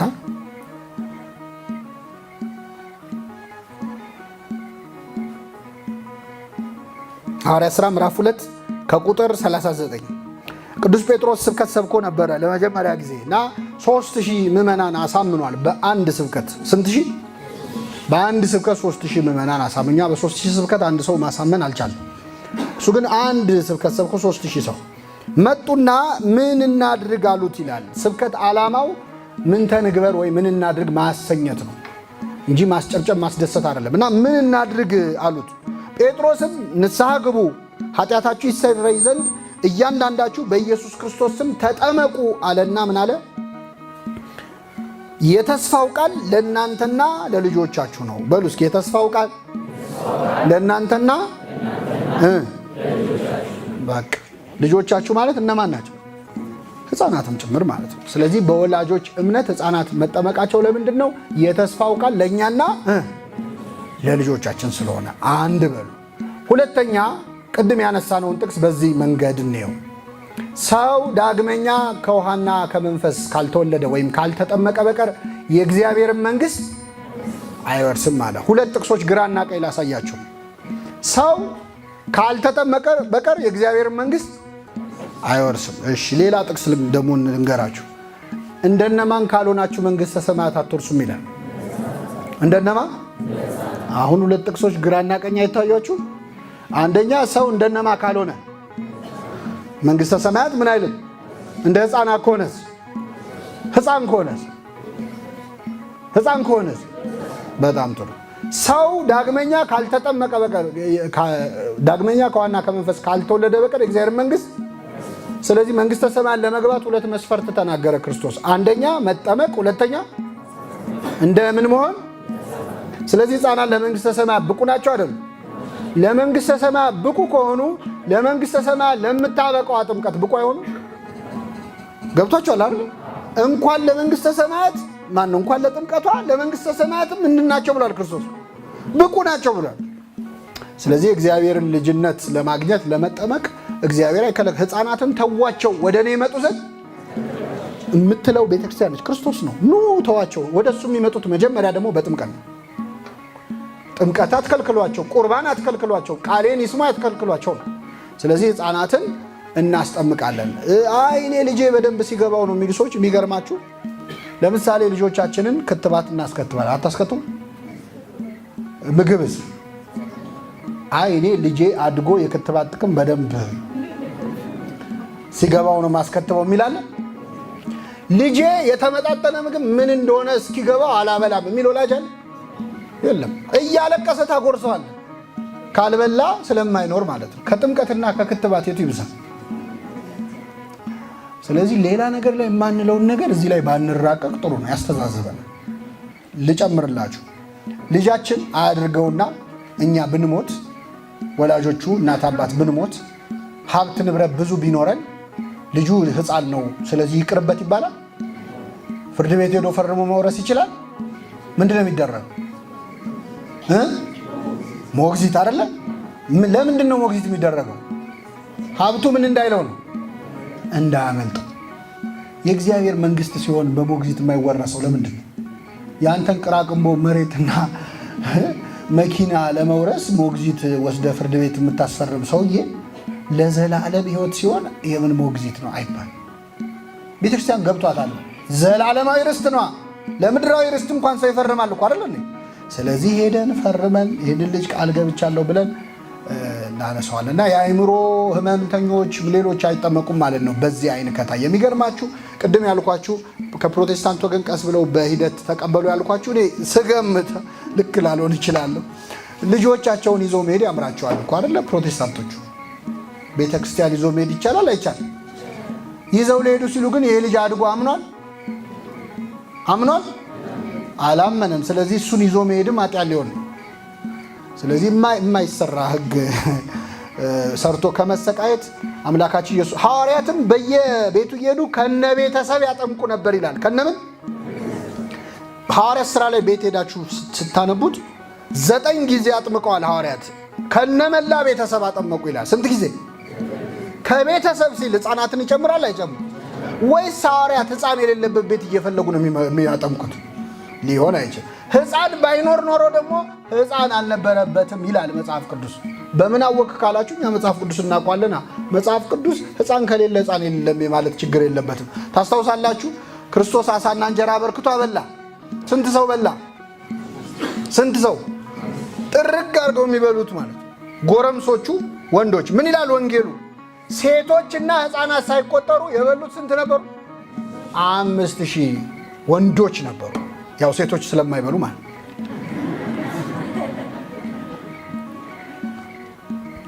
ያው በአደባባይ ማለት ነው። ሴቶች ከሚበሉት የሚያፍሩት፣ ሕፃናት ከሚበሉት የሚፈረፍሩት ይበልጣል ይባላል። ስለዚህ ሴቶች ማለት ያው ሴቶችና ሕፃናት ሆኖ ነው እንጂ የተረፈው አይተርፍም ነበር እንዳይሉ ጠቅሎ የሚበላውን ጎረምሳ ማለት ቆጥሮ 5000 ነው። 12 መሶብ ተረፈ ይላል። ሕፃናት አልተቆጠሩም። ካልተቆጠሩ አልተቆጠሩም ይላል መጽሐፍ ቅዱስ። ለምግብ ሕፃናት የሉበትም ካለ ሳይቆጠሩ ካለ ለጥምቀት ሕፃናት ባይኖሩ አይኖሩም ይላል መጽሐፍ ቅዱስ። ችግር የለበትም ግን አላለ። ከነ ቤተሰቡ ተጠመቁ ሲል ሕፃናትንም ይጨምራል። ለልጆቻችን የምናደርገው የመጨረሻ ስጦታ ደግሞ መንግስተ ሰማያት ማውረስ ነው። መሬት ከማውረስ በላይ አይደለም? አዎ በምትችል። ከዛ ውጭ ግን የመጠመቅ ዕድል ሳያገኙ የኖሩ ልጆች የሞቱ ልጆች እንዴት ይሆናሉ? ፍርዱ የማን ነው? የእግዚአብሔር። ቤተክርስቲያን ሐኪም ቤት ነች እንጂ ፍርድ ቤት አይደለች። እዚህ ፍርድ አንሰጥም። ነገሌ ይኮነናሉ፣ ይጸድቃሉ። እዚህ ካልክ ጌታ እስኪመጣ ድረስ አትፍረዱ ይላል ቅዱስ ጳውሎስ። ማን እስኪመጣ? ጠብቁ ዳኛውን። ምን አገባችሁ እናንተ? ምን ይመለከታችኋል? እኛ እዚህ ቁጭ ብለን ገሌ እንዲሆናል አንድ ለመዳን ጥምቀት ያስፈልጋል ተብለናል። እኛ ምንችለው እንጠመቃለን። ያልተጠመቁት ሰዎች ደግሞ እግዚአብሔር ነው የሚያያቸው። ጥያቄዎች ያመነ የተጠመቀ ይድናል ተብሏል። ያላመኑ ክርስቶስን ለማወቅ የተለያየ ሁኔታዎች ያልፈቀደላቸው በእኛ ክርስቶስን አለመምሰል ምክንያት ትክክለኛው ክርስቶስ ማወቅ ያልቻሉ ፈጽሞ 100% የመዳን ተስፋ የላቸውም። ልክ መልሼ ጨርስ ጥያቄው መጣ። እንዲህ ያለ ነገር ፍትሐ እግዚአብሔር ነው። ከዛ ውጭ ግን ሰዎች መረጃ ለምሳሌ ጨርሶ ስብከት የማያገኙ ሰዎች አሉ አይደል? የእግዚአብሔር ቃል ያልሰሙ እነዚህ ሰዎች እንዴት ይሆናሉ? አሁን አንዳንድ ሰው ሲጠይቅ ለምሳሌ በጣም ሪሞት ኤሪያ እዚህ ኢትዮጵያ ውስጥ ሆነው ራቁታቸውን የሚሄዱ ምናምን አሉ አይደል? አሁን እነሱ እንዴት ነው የሚሆኑት? መንገድ የሌለበት፣ መብራት የሌለበት፣ ምንም አይነት ኢንፍራስትራክቸር የሌለበት ቦታ ላይ የሚኖሩ ሰዎች እነዚህ አሁን ሊኮነኑ ነው አልተጠመቁም ተብሎ የሚጠይቅ ሰው በመጀመሪያ መንገድና መብራት አልገባም ማለት እግዚአብሔር አልገባም ማለት ነው። እግዚአብሔር በእኛ ፋሲሊቲ ተጠቅሞ የሚገባ ከመሰለን ተሳስተናል። እግዚአብሔር በአንድም በሌላም ይናገራል። ሰው ግን ምን አይለውም ይልና በህልምም በራእይም አፍላ እንቅልፍ በሰው ላይ ወድቆ ሳለ እንደውም በራሱ መንገድ ያናግራቸዋል እግዚአብሔር። በጣም በሚገርም ሁኔታ እኛ እንደዚህ ሰባኪ አትሮንስ ምናምን ተዘርግቶ ነው ስብከትም ይመስለናል። እግዚአብሔር በራሱ መንገድ ያስተምራቸው። ቦታውን በትክክል ስሙን ምናምን ልሳሳት እችላለሁ። እኔ አንድ ወንድሜ የነገረኝን ልንገራችሁ። እዚህ ደቡብ ኦሞ ላይ አገልግሎት ሲሰጥ የተከሰተ ነገር ነው። እዛ ሄደው ሲያስተምሩ በእነሱ ካልተሳሳት ቡርጁ የሚባል ስም አላቸው ለፈጣሪ እና ሄደው ዝም ብለው ማለት ነው አስራት ያወጣሉ። ለቡርጁ ብለው አስራት ያወጣሉ። ስብከት አልተሰበከም እና ኬንያ ጠረፍ አልፈው ከኢትዮጵያ ድንበር ወጥተው ኬንያ ጠረፍ አርፈው የሆነ አንግሊካን ቸርች አለ እዛ ወስደው ይኸው ለቡርጁ ነው ብለው ከ10 አንድ ቆጥረው ማለት ይሰጣሉ። መጽሐፍ ቅዱስ አለ። ከዛ በኋላ ሊሰብኩላቸው የኛ ሰባኪያን ሄደው ሲያስተምሯቸው ቡርጁ እዚህ ሊመጣ ነው አሉ። ሊመጣ ነው እዚህ አሉ። አዎ ኬንያ ሄደው በሉ አምጡ ገንዘባችን እኛ ጋር ሊመጣ ስለሆነ እና በጣም እኔ የገረመኝ ልንገራችሁ። በአመት አንድ ጊዜ በጣም ሀዘን የሚያደርጉበት ሴርሞኒ ያላቸው ባህላቸው ውስጥ የሀዘን ስርዓት የሚያካሂዱበት ምንድነው ሲባሉ ቡርጁ ልጅ አለውና ልጁ የሞተበት ቀን ነው ምን ብለህ ነው ለነዚህ የሚሰብከው? ሄለን ኬለር የምትባል ሴት ካልተሳሳትኩ ስሟ አይነ ስውር ጆሮዋም የማይሰማ መናገር ማትችል በሳይንስ ተረድታ መናገር ቻለች እና ስለ ክርስቶስ ሊሰብካት ሞከረ የሆነ ሰውና ስሙን ነበር እንጂ ማላቀው አውቀው ነበር አለች። የእውቀት ጉዳይ አይደለም ማለት ነው። እግዚአብሔር ከህዝቡ ጋር ይነጋገራል አይነጋገርም? ጠረፉስ ምናምን ትላለህ። እግዚአብሔር በራሱ መንገድ ያናገረው። ከዛ ውጭ ግን ጨርሶ ይሄ ማለት ልክ ስላወቁ ይኮነናሉ አይነት ትምህርት ከሆነ ወንጌል መስበክ እንደውም እነሱን መጉዳት ነው ማለት ነው። ደና ካላወቁ ይጸድቃሉ ከሆነ ገብቷቸዋል። ያላወቀ የሚጸድቅ ከሆነ እኔ እጄ ስሰብከው የመጽደቅ ድሉ ላበላሽበት ነው አይደል? ስለዚህ መስበክ የለብኝም ማለት ነው። እንዳመጣ ሰባኪ እንዳመጣ ለምን ካላወቁ ጸድቃለሁ አይነት ትምህርት እንደዚህ የለም። ምንም ያላወቁትን ሰዎች ግን ቅዱስ ጳውሎስ በግልጽ ቋንቋ መልሶልናል። በህግ ያሉ በህግ ይፈረድባቸዋል፣ ያለ ህግ ደግሞ የሚኖሩ ሰዎች በተፈጥሮ ህግ በህሊና ህግ ይፈረድባቸዋል ይላል። በምን ህግ? በህሊና ህግ። አሁን አትግደል የሚለውን ህግ የማያውቅ ሰው አለ አይደል? ሰው መግደል ግን መጥፎ መሆኑን እንደው ሰው ያውቃል አያውቅም? ይሄ መጽሐፍ ሲጻፍ አያስፈልገውም። በህሊና ህግ ማለት በኮመን ሴንስ ማለት። ስለዚህ በዛ በተሰጠው ልክ እግዚአብሔር ይፈርድበታል። ከሰጠው በላይ ግን አይፈርድም። ካልዘራበት አያጭድም፣ ካልበተነበት አይሰበስብም። ካልዘራህበት የምታጭድ ካልበተንክበት የምትሰበስብ ነህ አለው ይላል ያ ሐኬተኛ ባሪያ። እግዚአብሔር ካልዘራበት አያጭድም፣ ሳያስተምር አይፈርድም።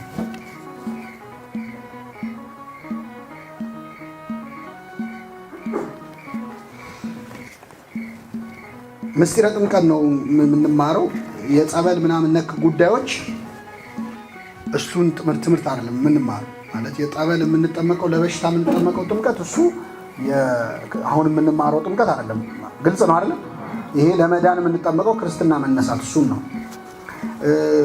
ቄደር በጣም ጥሩ ጥያቄ ነው የተነሳው። የቄደር ጥምቀት መነሻው እጨጌ ዕንባቆም የሚባል አባት ነው የሰራው። በጣም ባጭሩ ስነግራችሁ የመናዊ ነው፣ ሙስሊም ነበረ። ከሙስሊም ቤተሰብ ነው ያደገው። አንድ እሱ ጋር በሎሌነት እንዲያገለግል የቤተሰቡ ላይ የነበረ ኢትዮጵያዊ አግኝቶ ስለ ክርስትና የማወቅ ፍላጎት አደረበት። ተማረ፣ መጣ። ከእሱ ጋር ተደብቆ ኢትዮጵያ ገባ። ደብረ ሊባኖስ ገብቶ መነኮሰ። እጨጌ እስከመሆን ደረሰ። ከእስልምና ተነስቶ ማለት ነው። እና አፖሎጄቲክ መጽሐፍ ጽፏል። እስልምናን ክርስትናን ዲፌንድ የሚያደርግና እስልምና ጋር ያሉ ጥያቄዎችን የሚመልስ መጽሐፍ ጽፏል። በግራኝ አህመድ ዘመንም ከግራኝ አህመድ ጋር ደብዳቤ የጻፈ ግራኝ አህመድን ለመሞገት ሞክሯል። ግራኝ አህመድ ናና እንወያይ ያለው ያው የእሱ ውይይት ትንሽ ለየት ስለሚል ቀረ ማለት ነው። እዛው አወያይቶ እንዳያስቀረው ማለት ነው። ስለዚህ እጨጌ ዕንባቆም አንዱ ምንድነው በግራኝ አህመድ ዘመን በጣም ብዙ ሰዎች በጉልበት በጣም ወደ እስልምና ኮንቨርት አድርገው ስለነበር በፍርሃትም እንግዲህ ሰው ፈርቶ ሊክድ ይችላል አይደል? ጴጥሮስ እንደካደው ማለት ነው። የካደ ሰው መመለስ ይፈልጋል። መመለሻ በሩ ምንድነው? ጥምቀት ደግሞ አይደገምም። አንድ ጌታ፣ አንድ ሃይማኖት፣ አንዲት ለሚል ሰው ለሚመለስ ሰው የንስሐ ጥምቀት ያስፈልጋልና ምክንያቱም ጥምቀቱ ኦልሬዲ ያለ ያንን የተጠመቀውን ጸጋ እንዲመለስለት ማድረጊያ ተብሎ መጽሐፈ ቄደር የሚባለውን አዘጋጅቷል። ከራሱም የህይወት ልምድ በመነሳት ማለት ነው። ቤተክርስቲያናችን በመጽሐፈ ክርስትና ላይ አድርጋ ቄደር ታጠምቃለች። ቄደርን ከሌላ እምነት አስቀድሞ ተጠምቀው ወደ ሌላ እምነት ሄደው መመለስ ለሚፈልጉ ሰዎች የከፈተችው የንስሐ በር ነው። ከዛ ውጭ ግን ለሌላም ጉዳይ ንስሐ አባቶቻችን የእኛን ንስሐ ሲሰሙ በጣም የመናፍስት ትግል እንዳለብን አንዳች ፈተና እንዳለብን ሲረዱ ይሄ ቄደር ብትጠመቅ ጥሩ ነው የሚያሰኝ ኬዞች ሊኖራቸው ይችላል። ይሄ የካህኑ መብት ነው። ይህን ማዘዝ ግልጽ ነው አይደለ? አዎ፣ ካህናት ሐኪሞቻችን ናቸው። አንድ መድኃኒት ለምን እንዳዘዙ የሚያውቁት እነሱ ነው። ስለዚህ በዛ መልኩ የቄደር ጥምቀት ጸሎት እየተደረገ ዳዊት እየተደገመ በጣም ውብ በሆነ ስርዓት ቤተክርስቲያናችን ታካሂዳለች።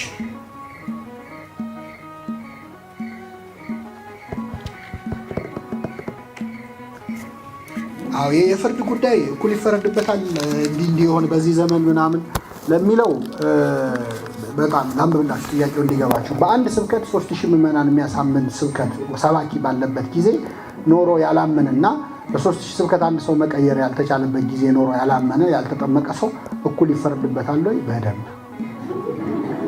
ነው የሚፈረድበት። ለምን? እኛ ስብከት እንድንገመግም አይደለም የተመደብነው። የነነዌ ሰዎችን ልንገራቸው። የነነዌ ሰዎችን ሰብኮ የመለሳቸው ማን ነው? ንስሐ እንዲገቡ የመለሳቸው ማን ነው? ዮናስ ነው አይደል? ምን ብሎ ነው የሰበከው? ንስሐ ግቡ የምትል ቃል ካፉ አልወጣችም። እግዚአብሔር የሚል ቃል ካፉ አልወጣም። ምህረት ታገኛላችሁ የሚል ቃልም ካፉ አልወጣም። ምህረት እንዲያገኙም ፍላጎት የለውም።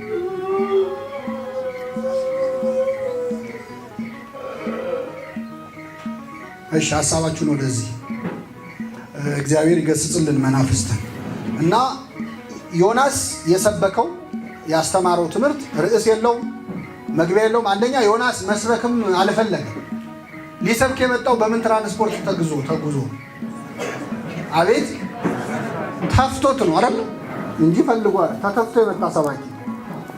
ለሁለተኛ ነነዌ እንድትድንና ንስሐ እንድትገባ ይፈልግ ነበር።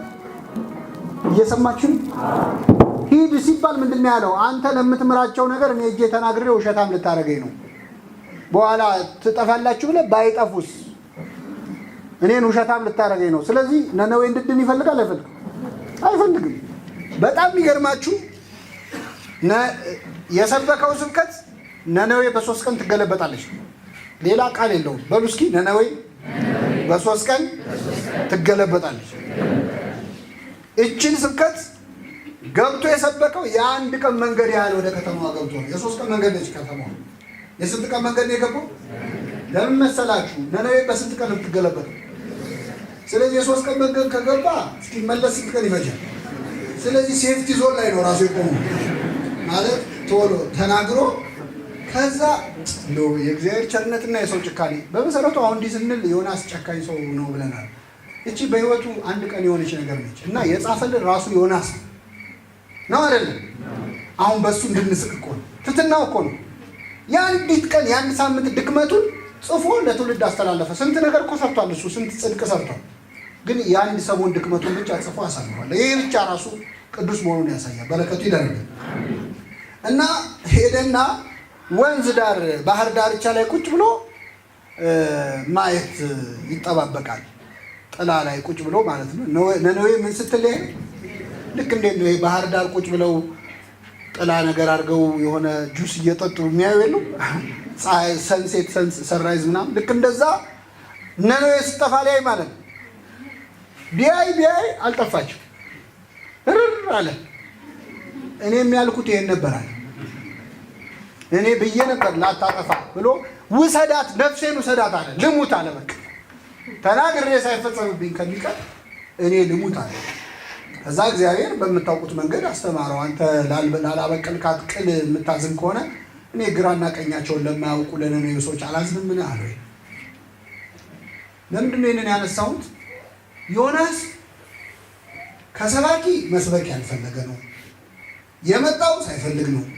ህዝቡ እንዲድን አይፈልግም።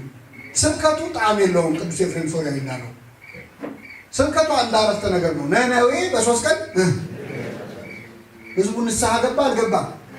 ገብቷል። ስለዚህ እግዚአብሔር የስብከቱን ይዘት አይቶ አንተም እኮ አይፈረድብህም፣ ስብከቱ እኮ ጥሩ አይደለም አይልም። ለመዳን አንድ ቃል በቂ ነች ናት አይደለች?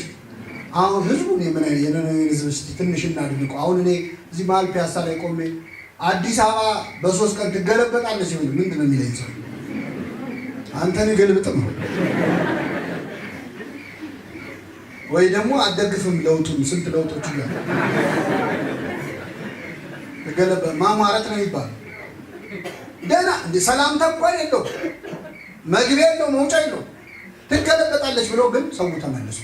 ስለዚህ ስብከት ስታጥም ስትመርጥ 3000 ሰው አስተማር ምን ንስሐ መግባት ነው የራስ ነው።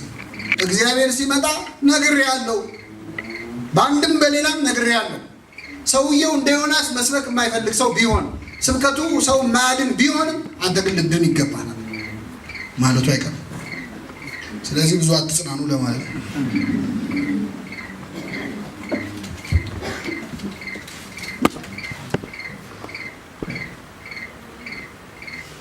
ትልቅ ሆና ክርስትና ተነስታ ተጠምቃ ሳትቆርብ ወጣች። በኋላ መቁረብ እንዳለባት ታወቀች። ምን ማድረግ አለባት? መቁረብ እንዳወቀች ማለት ነው።